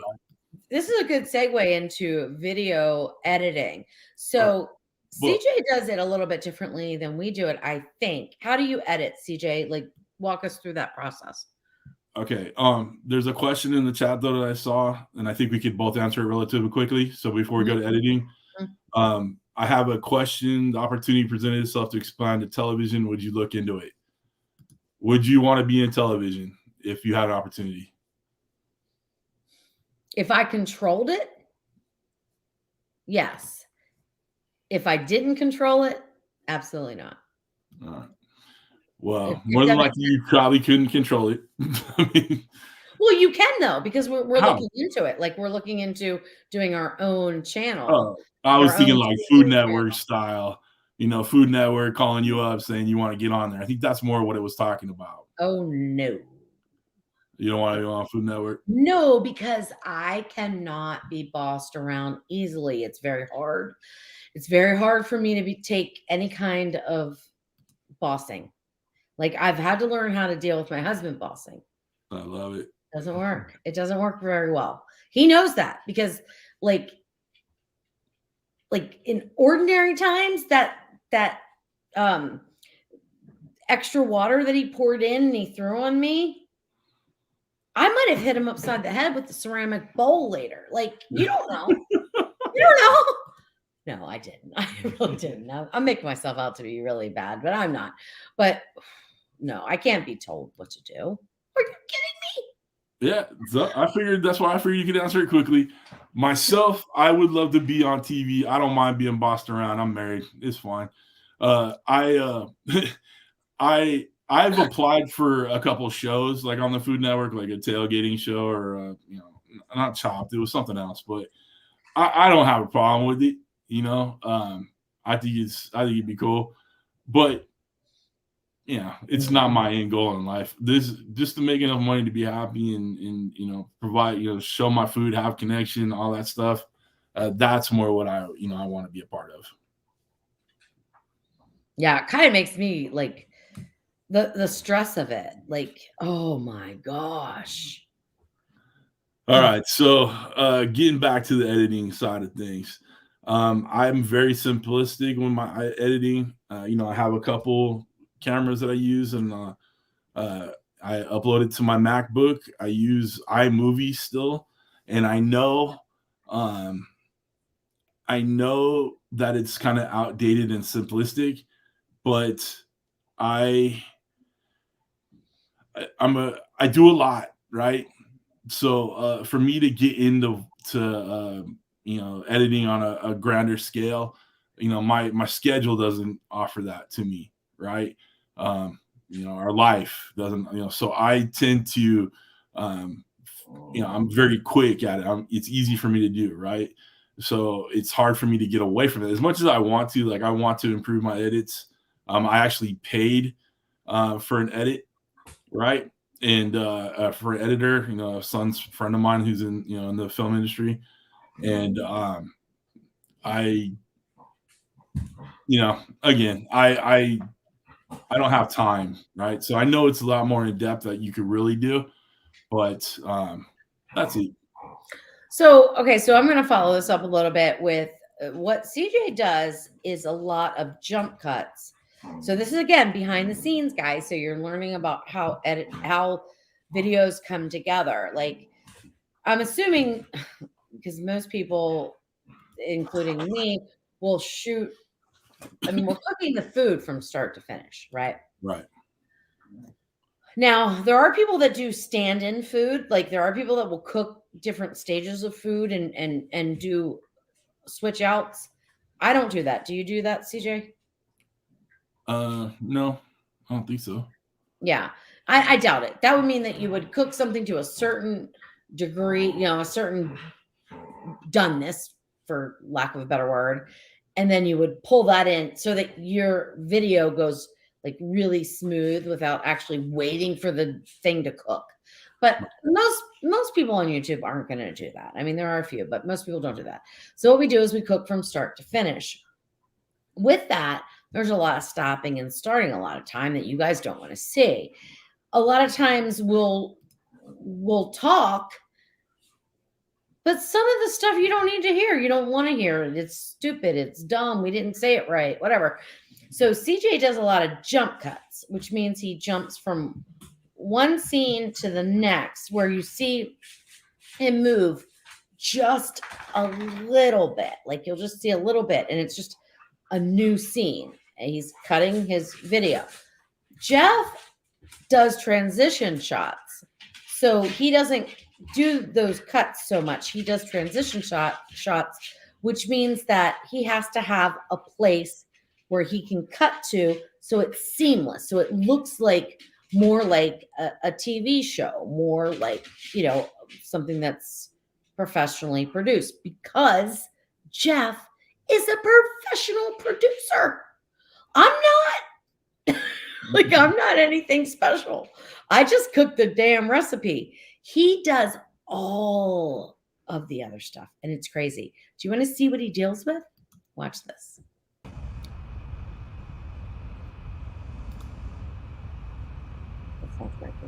We have all heard of beef Wellington, right? But what about chicken Wellington? Well, let me tell you, it's absolutely delicious and you only need a few ingredients. Welcome to the salted pepper. So what do you have going on there in the upper right corner? Okay, this screen? Yes. This is the actual finished video in progress. So it's what I'm doing down here in my editing. It shows me what I'm actually producing. Okay, so how it's really gonna play? How it's going to play out. Okay, and then the upper left? The upper left is just a source video. So this is a shot that I took with the iPhone of chicken searing in the pan. And I can find a spot where I want to do an in point and an out point, and then I can drag it down into the timeline. But this is the timeline down here is... Yeah, that looks crazy.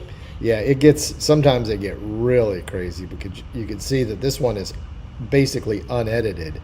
And what it is, each line, the thick blue lines, represents a camera shot.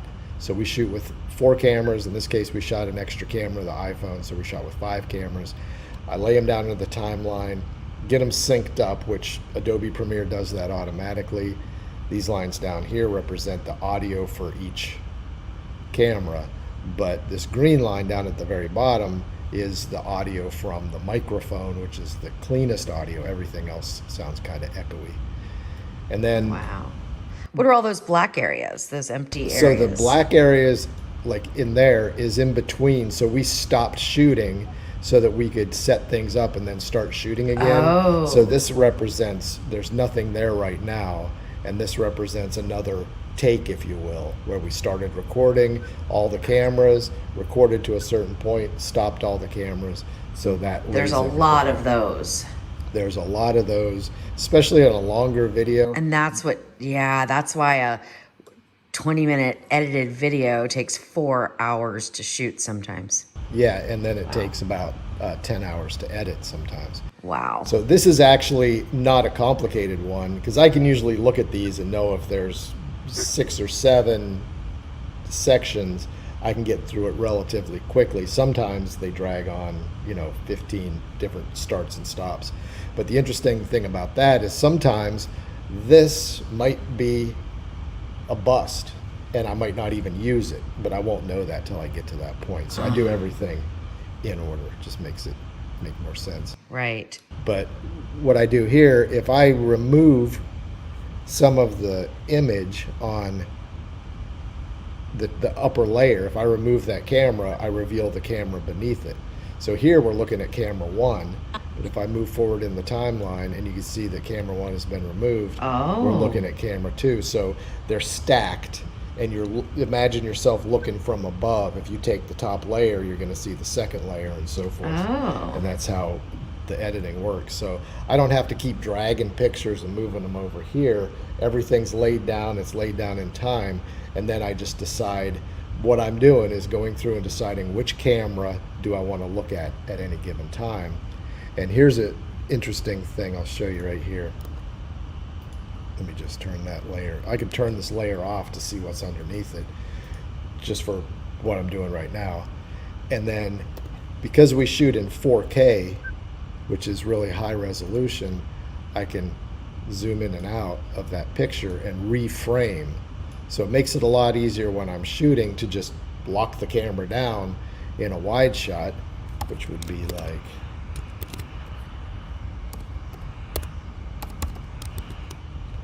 and if I decided, well, I really want to focus on the cheese here, I could just zoom right in on that cheese. And for that part of the video, that's what you'd be looking at. Oh. So I could do that on all the cameras because everything was shot in 4K, so it gives me that much more options in terms of framing. Wow. I think I'll stick to cooking. I'll stick to editing. Okay, so yeah, that's freaking amazing. By Isn't that crazy? But do you mind if I share my screen and share what I do so you can see the difference? Please, please. So I pulled up the iMovie thing. So let's see if I can present. Please, please. Share screen.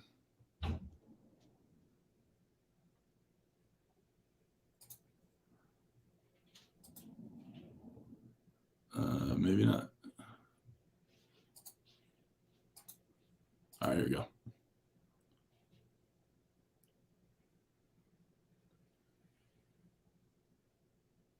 Do we have to accept it or something?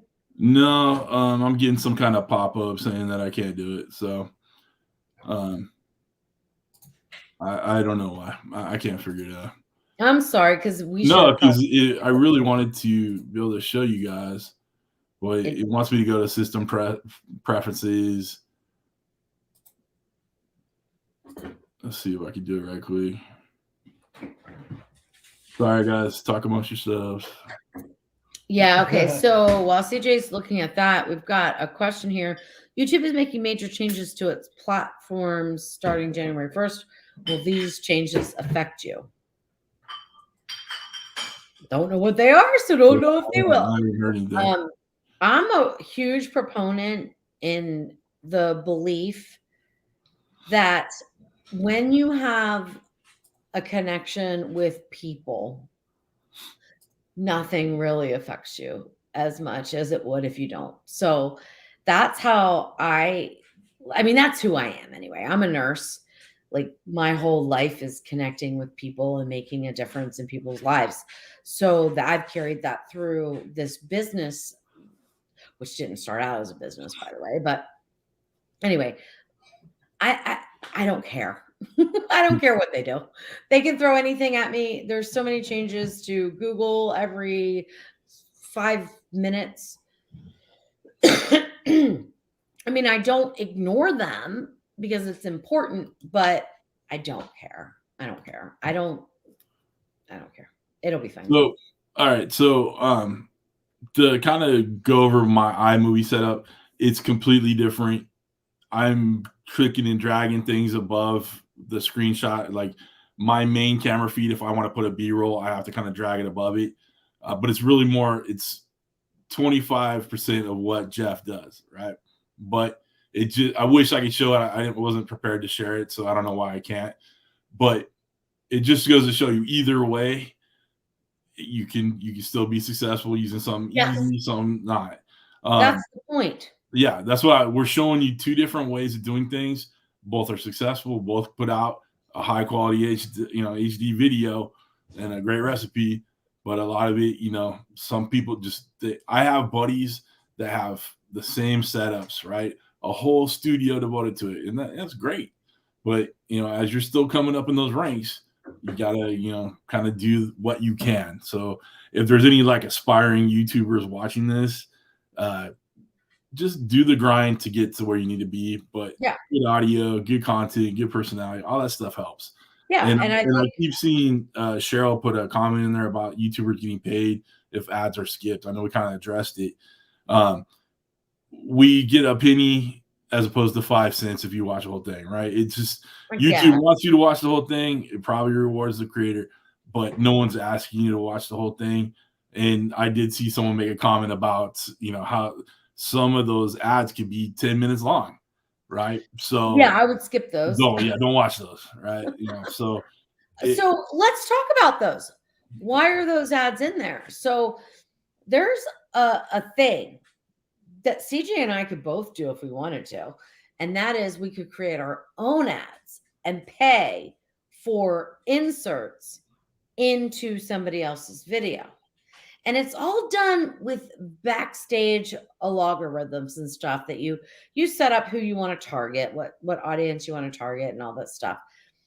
But I could set up a 10-minute, like intro to my Ninja Foodie course.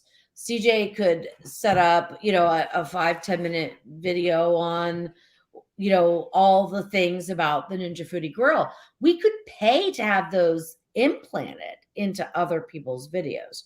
But I mean, I can only speak for myself, but I don't do that. But those long infomercials, if you will, they're just people paying for prime real estate. So if you're seeing any of those, that means we made it. Nice. That's funny. And skip them. Skip them. That's awesome. Yeah. All right, Jeff. All right, so you want to go back to the interview questions here? Let me see what I got. I know we haven't even gotten into the dirt.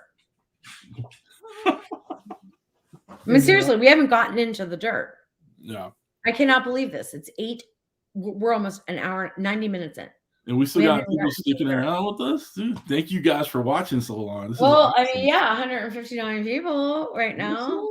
So let's, we there's been a lot of negatives, and there is a lot of negatives in any business, any growth. But let's talk about positives. What is your favorite aspect of this journey that you've been on, CJ? Meeting people, like meeting other creators. That's Like exactly what I was going to say. I Meeting. so many people that I call friends across the country, right? That I never would have met, right? There, there's no way we would have met, in a normal time. So meeting awesome people that are kind of in the same thing we do. I have people that I consider true friends now that I have never met besides video chat, right? So well, you and I have never met. We've never met. We've never met in person, right? Mhm. So to me, it's been amazing, especially during the COVID years, right? Yeah. 2020, 21, whatever. It was very cool to have people that you could talk to, obviously via Zoom, that were like-minded, that love cooking, love creating, whatever. And that was a big deal to us, and it really, really was amazing. So that, to me, my favorite thing is that, and the community of people and all that. That's been an awesome thing too.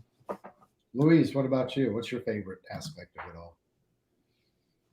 The Ninja Foodie community. Like, I am blown away. Like, I'll tell you, when I first started this journey, I didn't even like people. I thought they were ridiculous, stupid, dumb. I hated them. Hated all people. All people. Seriously. Like, that's why we moved to Tennessee. I hate people. I want to be with my dogs and my husband because he's the only person I can stand 75% of the time. We got 16 acres, a whole bunch of gardens and plants. Is going to make this girl really happy. And then I met people like CJ. And let's just say CJ is one of the only creators that I really like. Okay. I mean, there's a few others I met since then, but early on, CJ was the only one that I vibed with. I didn't like anybody else. In fact, I'm successful in part because I hated one person. But anyway, so I thought it was amazing. Like, okay, so let me just tell the real story. Okay, the real story, because this is behind the scenes real story. I'm not going to name names because that would be really irresponsible and rude of me. But when I first got the Ninja Foodie, it was suggested to me by a friend of a friend of a friend. And I'm like, I don't even cook like that. Like, what the hell am I going to do with this thing? Kind of like CJ, like, what the hell is this? I don't even know. I don't even slow cook. I don't pressure cook. I don't do any of this. I'm long school, like old, like go all, like I will spend 14 hours making something, right? So this was not me. But I was like, okay, all right, let me try it around. Oh, I loved it. Okay. Now, I started looking up like different ways to like do things in it. And I stumbled upon a group that was very popular. What an asshole this person. Whoa. I know, this is the truth, right? So he treated everybody so rude. And I'm not naming names or anything. So if you want to make assumptions, you can make assumptions. You don't know. I could be talking about Gordon Ramsay. At least he knows how to cook. But so he treated everybody like crap. It was so weird. I was like, Jeff, every day I said, Jeff, this is horrible. Like, this appliance is so great, and this person is so rude, and he's insulting everybody that's just trying to learn. And just says, I am tired of hearing about this. Start your own group. Oh, okay. So I'll do that. And a YouTube channel and everything else. And there we go. So that was my intro to this. And then when I met you guys, I was like my life has forever changed, not monetarily. That came much later, but for 2.5 years, I met the most amazing people with real stories, with real struggles that I could help in some little way. I remember when I first started the Ninja Foodie 101 group, and somebody would say, how do you cook scalloped potatoes in the Ninja Foodie? Well, I didn't really know because I just got the thing myself. So guess what I did? Sliced up some potatoes and made scalloped potatoes and wrote a recipe and posted it on that group and said, here you go. Here's how to make it. Like I did it like in real time. That's what I did for years and years. I mean, like, I was so into that. I love that group. I love you guys. So I don't even know what the question was, but I'm sure I've answered a lot. I think you roundabout way answered it. I mean, your favorite thing about YouTube. There you go.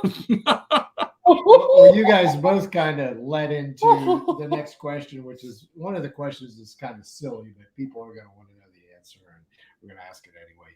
If you could share a kitchen with any celebrity, cook, celebrity chef for a day, who would it be, CJ? I have two people actually. One is mainstream, and that's Guy Fieri. I think the guy's just a off the wall kind of character that it'd be fun to just get in the kitchen with. And it's one of the guys, he's been on the Food Network for so long. I spend so much time watching Food Network. Him and Emma Lagasse type thing. I've watched those guys since I was a teenager, right? Just into that stuff. The other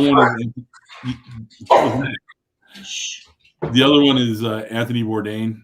There's something about that cat that I dig, and obviously he's passed, but that would have been really cool to be with him and just the stories that they could tell. Those are the things that I would love to hear.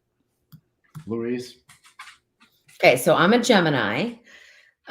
So if the nice, ready to take on criticism twin wakes up in the morning, I would probably pick Gordon Ramsay.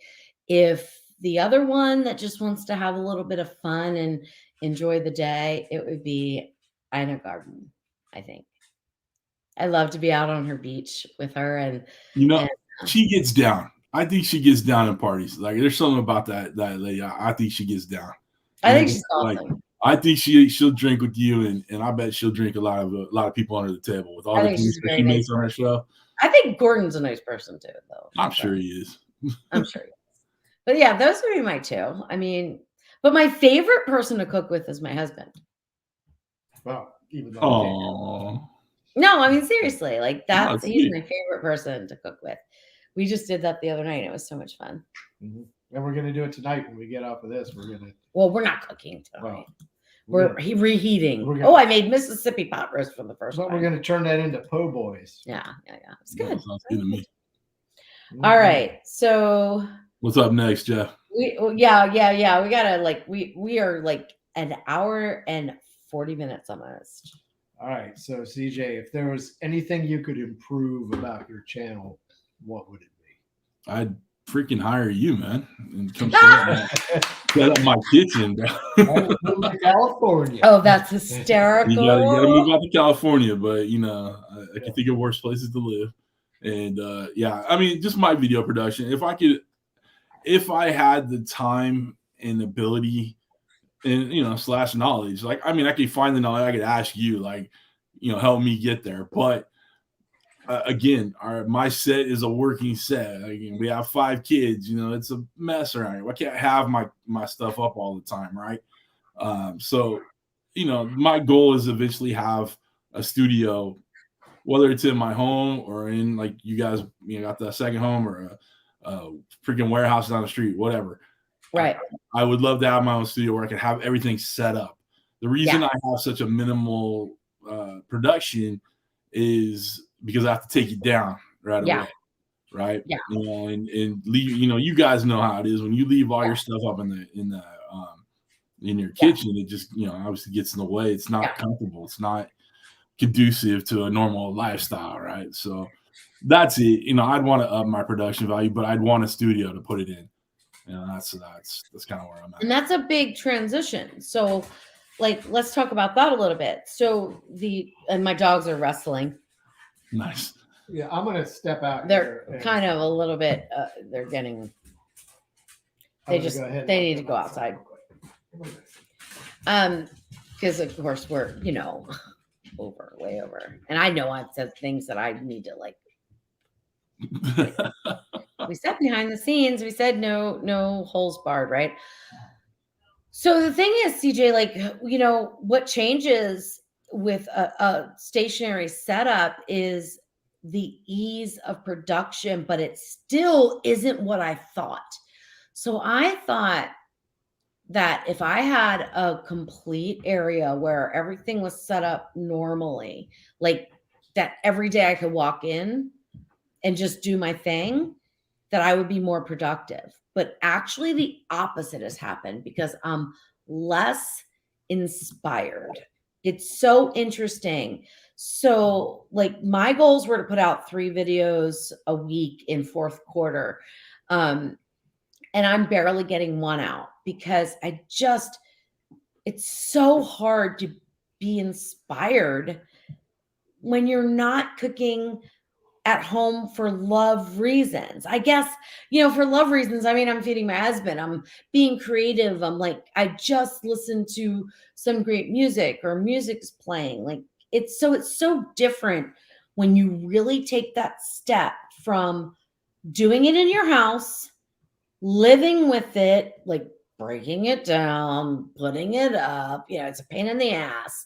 But then when you have it set up all the time,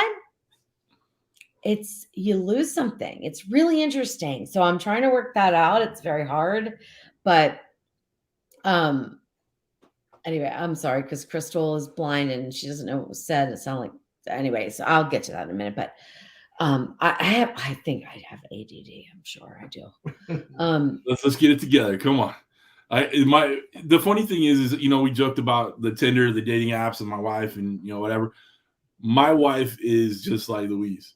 Very can have a great conversation, gets a little shiny object, right? I like to call her shiny sometimes, right? So when you guys get out here, the problem is I want to see you, but it's gonna be me and Jeff hanging out because you and my wife are gonna be in the kitchen and just going to town, drinking wine, having a good time. Can't wait. It's funny. The live stream that we're doing on the 30th, the plan is to go all night long, but the idea is we'll probably be done by 8 because everybody's gonna be done drinking and tired. So yeah, I know, like we're old people, right? Well, as soon as the cannonball happens and everybody, as soon as the cannonball happens, feed's over. So. Now there's a few things that we need to do. Let's do the studio. Let's do my pantry tour. Okay, let's do that. So here's real quick. Let's put Crystal's comment on there. It's very sweet that she put it up there. I didn't see it. Oh yes, that's right. I said that I would get that. I mean, it's very sweet. Okay, yeah. So Crystal, first of all, I absolutely adore you and love you, and I think about you when I'm talking and doing videos now more than ever. I try to explain as I go. But for a seeing person, it's hard to always know how to describe or to think about describing things as you're talking. And I need to describe better. So for that, I definitely will try to do better. So Crystal says, I'm totally blind, don't know what was said, and it doesn't sound like it was nice, you guys. You're amazing, and I will listen to any videos that you guys put out for sure. She was talking about the trolls in the chat. There's a lot of people that just write random comments. Like they'll pop in here. They don't care about me. They don't care about CJ. They don't care about Jeff. They don't care about anybody except for making chaos, like that's their, I don't know, they're crazy. They're looking for a reaction, and my only reaction is you're an idiot, get out of my chat. So, and that's what we do. We just boot them out. This is what it is. Let's segue into the nastiness of YouTube. Well, I think this is a good one. I didn't like save any comments or anything that I could post. I mean, I could have found some. Today, I found one, like not found one, but so there's when you're a YouTube creator, you can set up a few like little boundary things for comments. So you could actually only have comments from subscribers posted, which I'm thinking about doing, honestly, because I'm so tired of the negativity. Like, I'm so sick of it. But you can go into another thing that says held for review just because of whatever parameters you put up. Like, I think I put up fat, obese. Like, I just put up certain things that I want to approve these comments because I want to make sure they're helpful and like productive. If they are, I'll post them. If they're not, I won't. One comment that I saw today is your nails are absolutely disgusting. My fingernails. Cut them extremely short. Do you know how much bacteria is caught under your fingernails? Do you know that before I do a video, I take bleach and a brush and brush through everything? Like, but no, I'm not cutting my nails off because you have a problem with them. I'm not doing it. It's constant. It's always, it's like if they're not messing with your nails, it's your hair's down. You're not even eating the food I'm making. So why are you worried about it? I don't know. Okay. So There's so much. is Jeff playing with the foodie back there? Or am I hearing I have something? no idea. I don't even know what he's doing. Well, that sounds so familiar. I'm getting the Mississippi pot roast fired up and warmed up, and I'm getting the oven preheated so we can make some heat up that French bread. We're going to make some po' boys. I dig it. So I guess that means that, like, Jeff's hungry. That means we're going to. Jeff's like, we're ready to wrap this up. But let's talk about the shit. The shit, Jeff. Come on, put me up there, Jeff. So let's talk about the nasties. The nasty comments out there are ridiculous, but you know, anybody will tell you that knows about YouTube is it's the worst one of all. Yeah, but they're helpful, right? What they'll tell you is any engagement is good engagement, right? I had a video, just a 1 minute short video, go viral for 3 million views plus, and the hate, the real spit at me every day about the hat I wore, how fat I am, I'm gonna have a heart attack. Don't you care about your kids? You know, whatever. That was the hardest one to get by.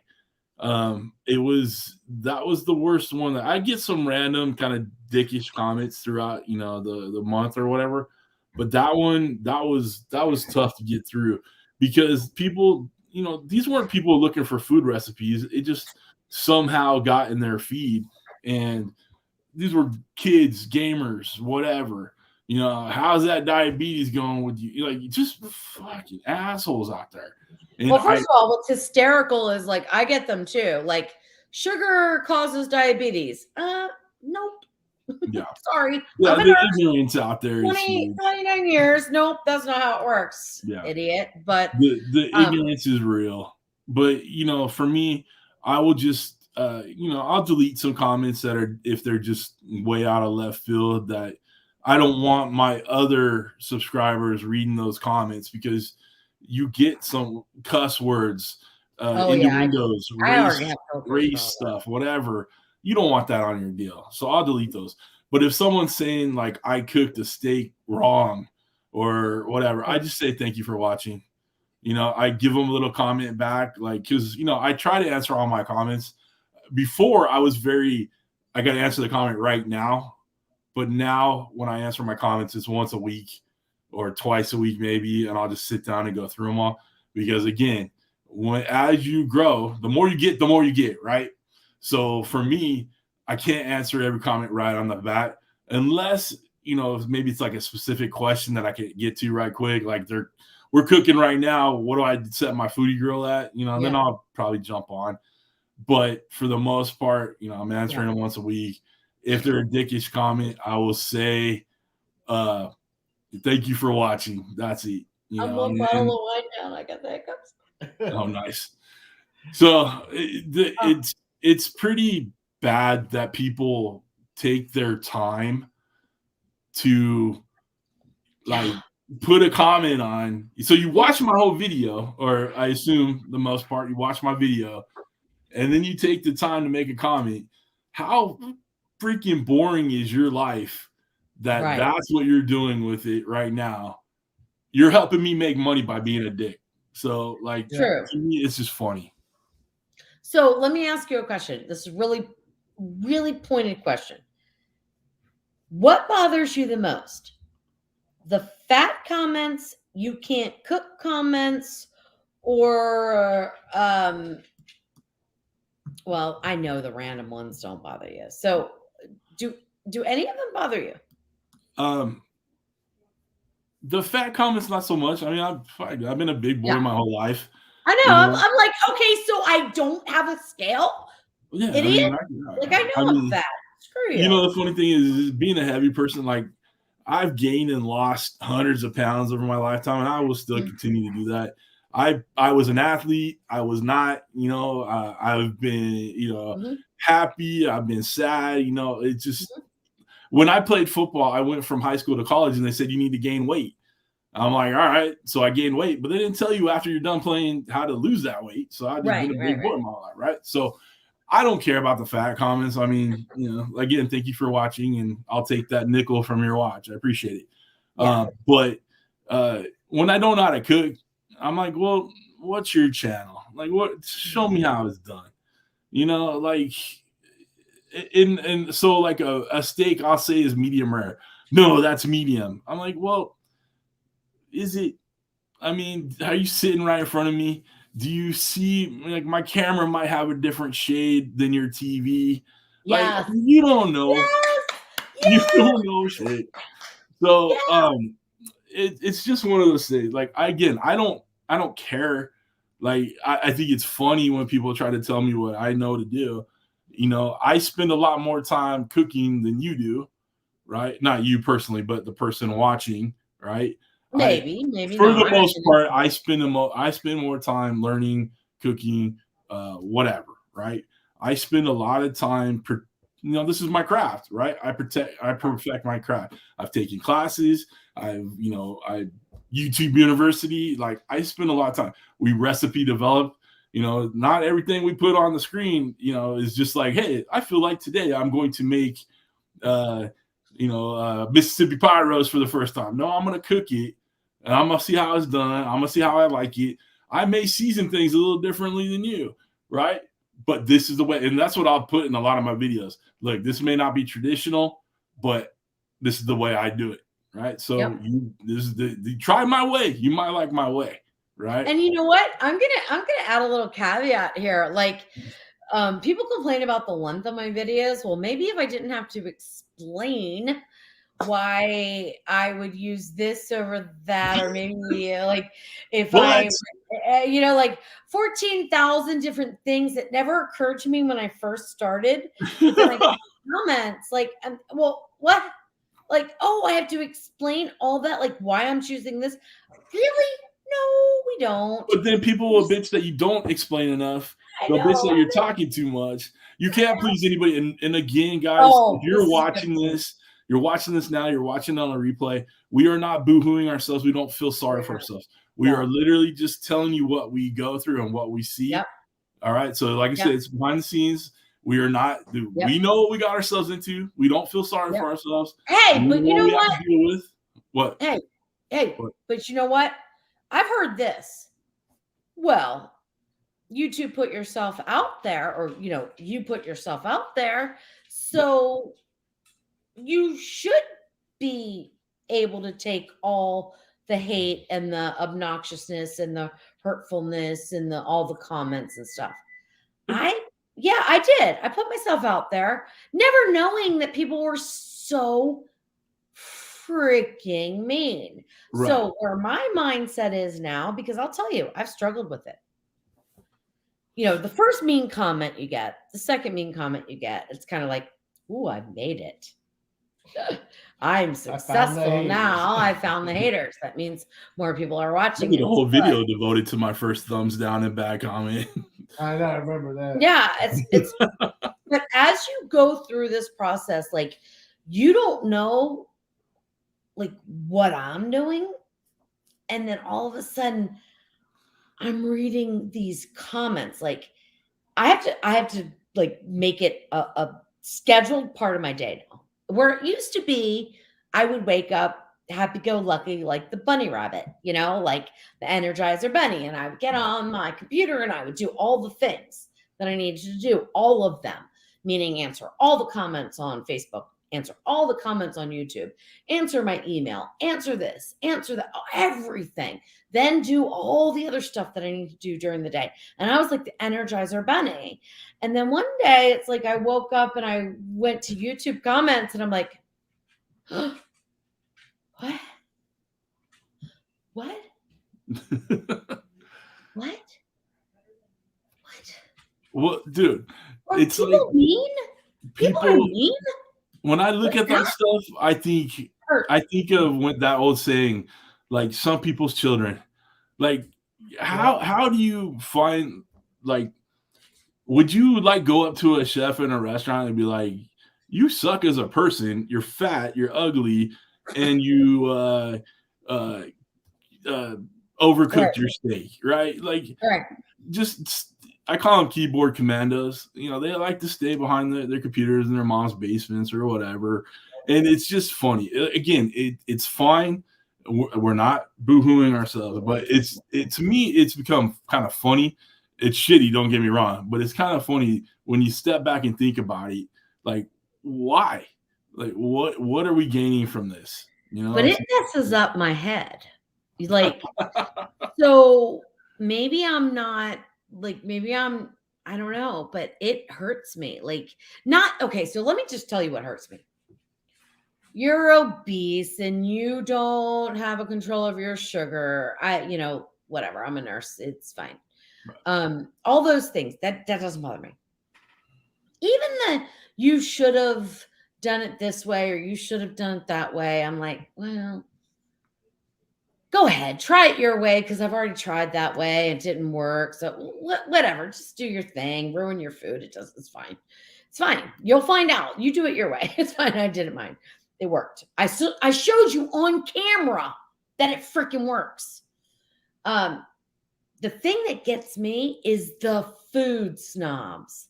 People that are telling me that this isn't like I'm not doing a correct like technique or something. Like, oh my goodness. That drives me crazy. People that tell me that I can't cook or don't, I want to get snarky with them. And I have had conversations on YouTube in videos where I've dealt with so many jerks that I've spent so much time like throwing back the actual research and they just come back with something else. I'm like, you know what? No, this is not worth my time. But let me tell you the weight, how it weighs in my brain anyway.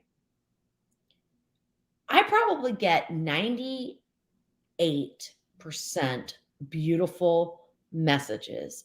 Yeah, for sure. The 2% change my mood every single day.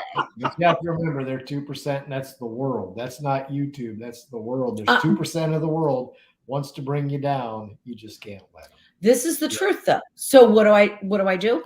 I don't look at it now. I used to. I don't look at it now, which is so unfair to the people who are worthy of my time.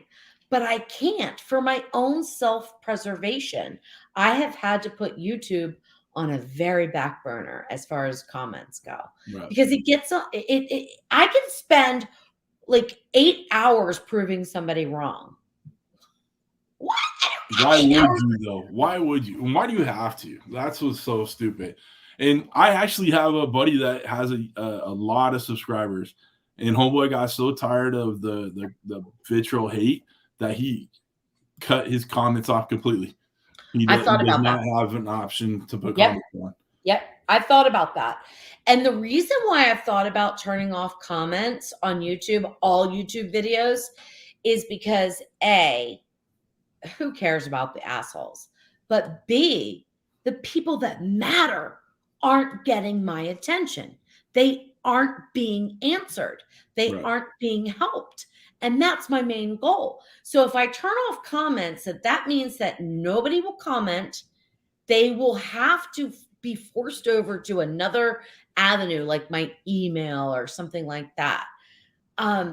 I've thought about it very seriously. Like I wouldn't do it until I polled my audience and really talked to them about that and explained why I was doing it. But I have heard that it absolutely has no effect on your channel whatsoever. Yeah, You I've can heard the same thing.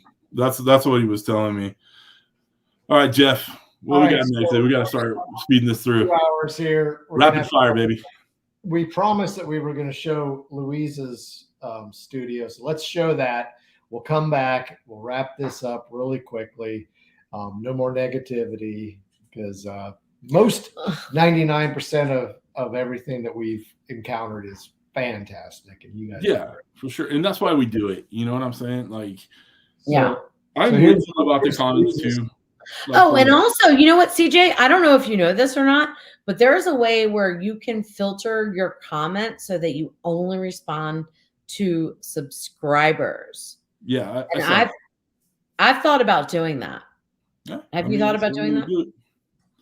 All right, Jeff. All right, let's see Louise's. Here's Louise's So tour if you want of her. CJ to answer your comments, you subscribe to his channel because I think we should both do We'll that. be back after this. Okay, here's Okay. Louise's tour of her studio in Oh. Mississippi. So Jeff gave you a nice little tour of the studio kitchen and the equipment.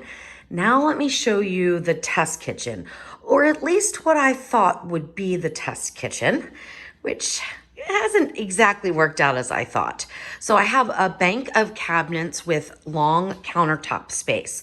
And my idea was that I could have all the Ninja Foodie appliances that I cook with just lined up there and pull them out and start to cook and do several different recipes at a time, which I can and I do, except what I don't do is prep in this kitchen. And I know Jeff would really wish I would because I'm making such a mess in the studio kitchen all the time.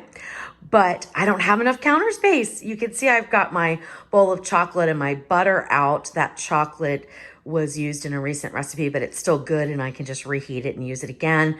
So it's just sitting there. And then I've got my butter coming to room temperature for another recipe. And I do have notes on this little chalkboard about things that I've tested out, just to write myself little notes. So it comes in handy. I've also got some spices there, and up on the upper shelves, I try to keep some ingredients that I use quite frequently, or some little appliances that I use quite frequently. Then of course I've got the sink and a sink full of dishes always. I don't think I ever get ahead of those. The dishwasher's there. And as we go around here, still I have this shelf and it goes all the way over. So I've got some pastas and things. I've got my knife block, which you can see is pretty much empty. And that is because I use the knives and then I don't put them back. That is my MO. They end up going into a drawer, even though I told myself I would put them back. This is the table that I usually set up my computer when I do my lives, but I move it. It's on wheels, so it's really nice. And underneath are some other appliances that I don't use that often, like the little air fryer. It's not really little, actually. It's a 2-basket air fryer, which I do love, but I don't use that often. And then I've got some big containers which keep flour and sugar. So this area here is where I take the still photos that you see on my thumbnails and also on my website. The step-by-step pictures are taken directly from the video, so I don't have to take pictures of each step of the recipe. Those we just pull from the video. But the main picture, I do take a still shot of it, and I use these backdrops, which you see they're both kind of like a marble look right now, but I can change them out. They're just like little vinyl pieces that have different designs and different colors. So I can use different ones depending on which color is going to go best with the food. Then I've got a bunch of different napkins and I have some other props that I use depending on what I'm taking. This one was lace cookies, I believe. And so I have candy canes there because it was kind of like a Christmas picture. And there's the camera. It's on a tripod. Now I am by no means the best photographer, but having this set up is very helpful for me. This is a closet that is directly across from where the photographs are taken, and it's kind of like my pantry. So, well, one of them anyway. So I have like a lot of different food items and things like that, so that when I'm testing a recipe, I try to stay very well stocked with everything that I can think of, different kinds of rices and all that stuff, so that I can just grab in and change things around if I need to in a recipe without having to run to the store all the time. So these are the staples. And then down here are some props here. That's what I use for photography over there. I've got my nuts in a basket there. And just more food and stuff that I may or may not use. Those are some biscotti cookies that I made a long time ago, and they are ready to go either to the birds or in the trash now. So that is one of my pantries. And then let's show you the spice cabinet. I cook with a lot of different spices, and I usually make my own spice blends. So I have pretty much any spice you can imagine in this pantry. I also have some things that I've been using frequently for making candies on this shelf. So I've got different flavorings, some espresso powder, things like that, and chocolate in a basket, and just different things that I might need if I'm testing a recipe. More chocolate because it is chocolate making season, and some honey, and of course some other flavorings there that I like to use. This is another closet in the hallway that ordinarily would be used for linens, but what I use it for are extra dishes. Now, these are dishes that I usually just use to take pictures with. So depending on what recipe I'm doing will depend on what dishes I choose to use as props. So I have different ones here. Some I use a lot, some I don't use at all. And I have another cabinet full of dishes that I use quite frequently. And then at the very bottom here, there's a little fry basket, but at the very bottom are my original Ninja Foodies. I don't use them very often at all, so they sit in the closet, but I absolutely will never get rid of them. They still work perfectly, except one of them gives me the pot notice, which is frustrating, but I just absolutely love them. They are the first ones that I ever used, and they are very dear to me, and you can see they're all decorated out. This is another storage area that I have, and it has a large shelf. This is mostly like overflow. So things that come in bulk, like from Sam's Club, and that I always want to keep on hand and have like tons of extras of, will go here. And that way, if I run out in the other pantry, I know to look here first, or at least in theory, I know to look here first. However, if you see the amount of chicken stock, you can see that I've ordered more than I really need. And then over here are some appliances that I don't use that often, so they just kind of sit here until I need them for something. And then I've got some containers up there that I haven't used yet. So comes in handy. Storage is key here.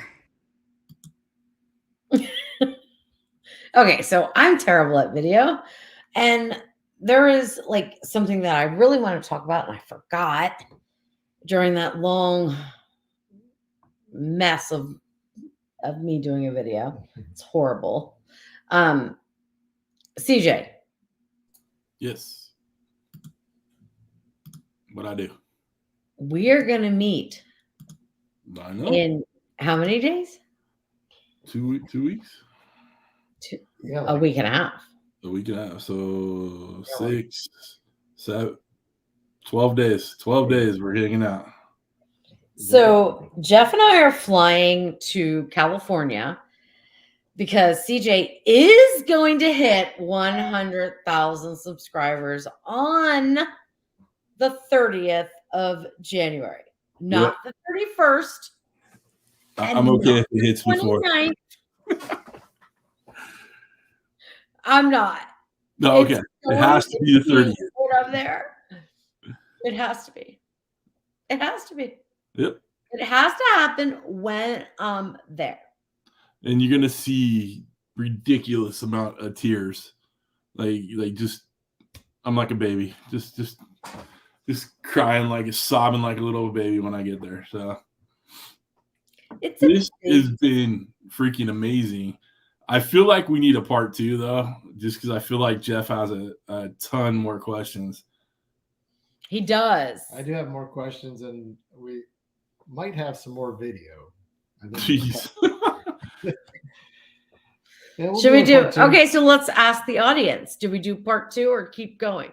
And of course, CJ, you chime in too, because if you can't keep going, CJ fine. might need to go take care of his family. he might need to go cook. How many do I have now? It's like 98.4, so I'm about 1,600 away.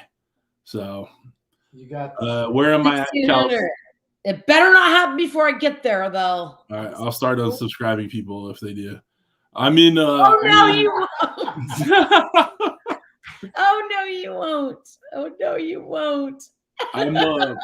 Someone asked where I'm at in Southern California. I'm in the suburbs, just east of LA, so about 45 minutes east of LA. So yeah, look at all the part 2s in the chat.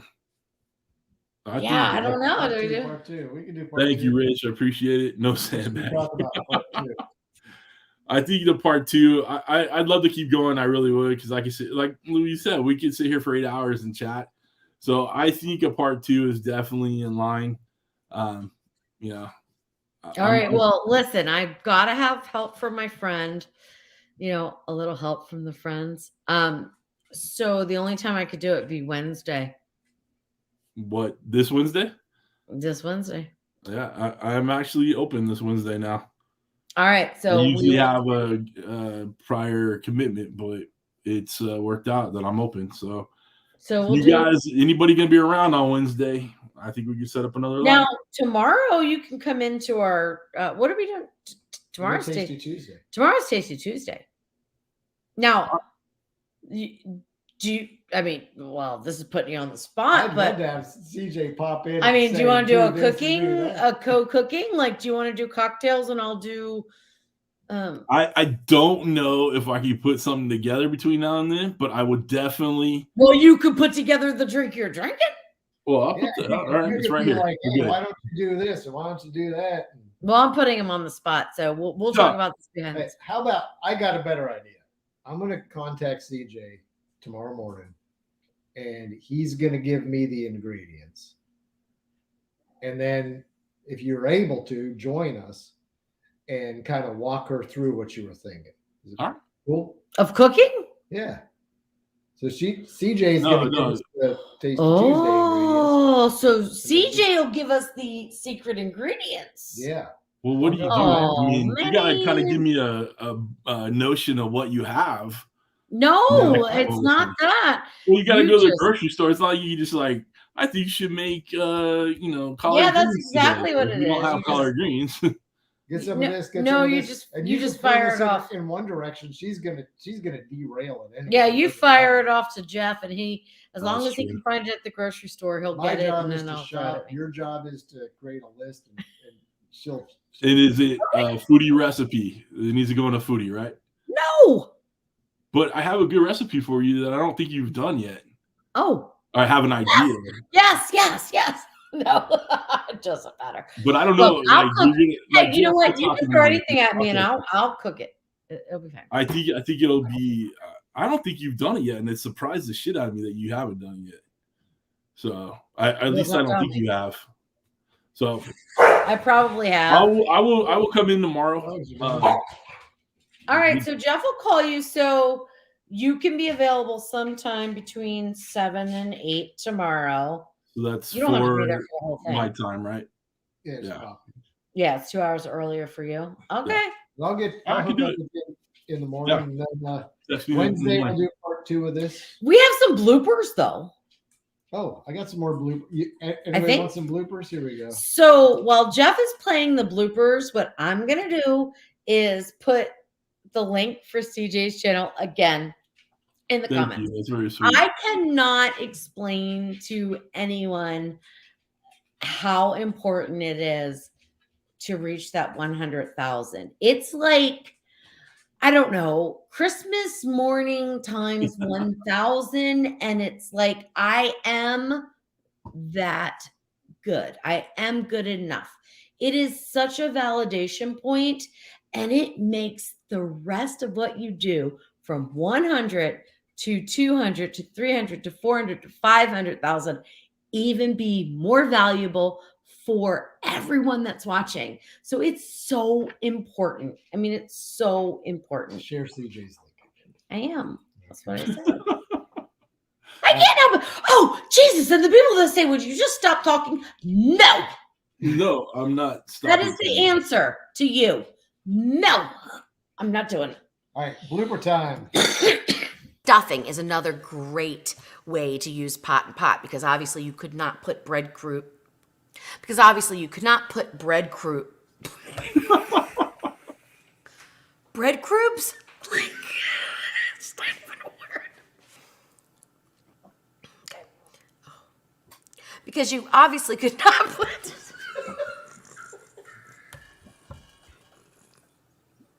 This happens all the time. Like I cut so much of this out and delete it. I don't know if I can handle this. Okay, because you obviously could not put bread cubes. I can't say this. Where the cuss Why am I words having at? trouble with bread Breadcrumbs. It's cubes. Bread cubes. Bread. You said bread fine. Bread cubes. I can't say it. Bread cubes. Bread cubes. Bread cubes. What in the world? How This is much wine insane. did you have before that? Bread cubes. None. Why? Why is this happening? Why can't I say bread cubes? Jeff, stop making her smoke the wacky Bread tobacco, man. cubes. Bread cube. Bread cubes. Bread cubes. Say cubes of bread. Cubes of bread. I'm gonna do that. There's something about this Yeah, bread doing my cubes job. that doesn't. Doing my job. Bread cubes. Yeah, I'm gonna say cubes of bread. Cubes of bread. See, I can say that fine. Okay. Oh my God, I got like tears coming down my face. I'm a little glistening. Okay. Because obviously you could not. Oh, I better put my hand over there, right? Okay. Because obviously you could not put cubes of bread in there with your broth and your seasonings and pressure cook. You would get the water notice, most definitely. Done. Thank God. Okay. I'm a professional though. And that we start off with are 2 sweet onions, 1 runaway green pepper, 1 stationary green pepper. Let me start over. That was awesome.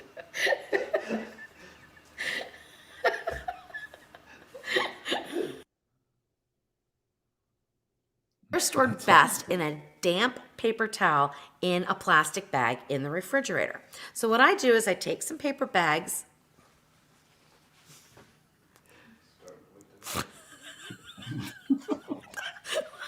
Why do I think these are paper bags? They're not paper bags. I needed some wine. Okay. Like, Did you hear that one? I need a glass I need of some wine. wine. Bro. Mine are the same, but with more cussing in the background. Oh, I cut out the cussing. In fact, the reason I stopped collecting bloopers is because it was just a bunch of cussing. I know. And I don't know, so we can never post them. Yeah. So I don't know why you're. Melissa says, what about the onions video? That was classic. So It's somewhere. I gotta we dig it couldn't up. find it, Melissa, but it's Maybe so for part 2 I'll classic. find it. Yeah, it was. I was like actually looking at this thing, cutting it up, and I don't remember if it was an It was onion. a lemon. It was a lemon. It was a lemon, and I kept calling it an onion the whole time. So you're gonna cut the onion. I kept cutting a lemon. I'm like, oh my God. Oh, it's so hysterical. Oh, look at that's this- look at this awesome. comment. My African gray parrot is joining and is laughing his ass off. Nice. I love it. Oh my gosh, so funny. So I think we got a lot of thumbs up for part 2. Yeah, I think so Part two on too. Wednesday. Tuesday. No, tomorrow's Tuesday. Tomorrow's Taste of Tuesday. I know. I thought that's when we were doing We're it. doing Wednesday. We're gonna do. So we're gonna do Monday, Tuesday, Wednesday live. CJ, put him up on the big. I think I can make it happen. Are you up for that? Sure. Whoa. Do we have enough content and questions from Jeff? I know. I Do a got whole lots nother of live. questions. Oh, he's I'll got go a through and think million. about- I got tons of questions. All right. Okay, let's do it. But listen, guys. Okay, so let me just tell you about what's going on too. So I think we know that CJ's about to hit 100,000 subscribers, which is a huge deal. He is an amazing person, an amazing YouTube creator. I absolutely adore him, and I do want you to subscribe to his channel. But you make sure you watch those numbers, because do not let him get there until I get to California. Because we want And to I see am that serious. cannonball in I am person. serious. I want one of my subscribers to be that 100,000. Because that is true. That is That's true. awesome. This is the truth. So if you see him creeping up too fast, Slow down. slow your roll, people. Slow your roll. Oh, that's And we will hilarious. make it happen on December 30th. But I right love now, it. go subscribe. That's I funny. will tell people, and I will tell people to slow their roll. I'm gonna get in the plane and tell people, Just wait 4 hours or whatever it is. yeah, if he's too. All we got to do is be in Fontana, and then we'll do it. No, I have to be right beside him. Oh, okay. This cannot happen without me. You cannot do this without me. I love CJ, that. Robin can I says she did it long words, ago. brother? Thank you. I mean, you can do this without me. That sounded wrong. You know what I mean. You obviously can do this without me. I just want to freaking be there. I love it. 'Cause I What'd know you say, Jeff? I'm sorry to hear you, Bo. I said, any parting words, brother? Nah, you know what? Hey, just real quick. Hey, thank you guys for having me on. I know I'll be on tomorrow and Wednesday too, I guess. So very cool.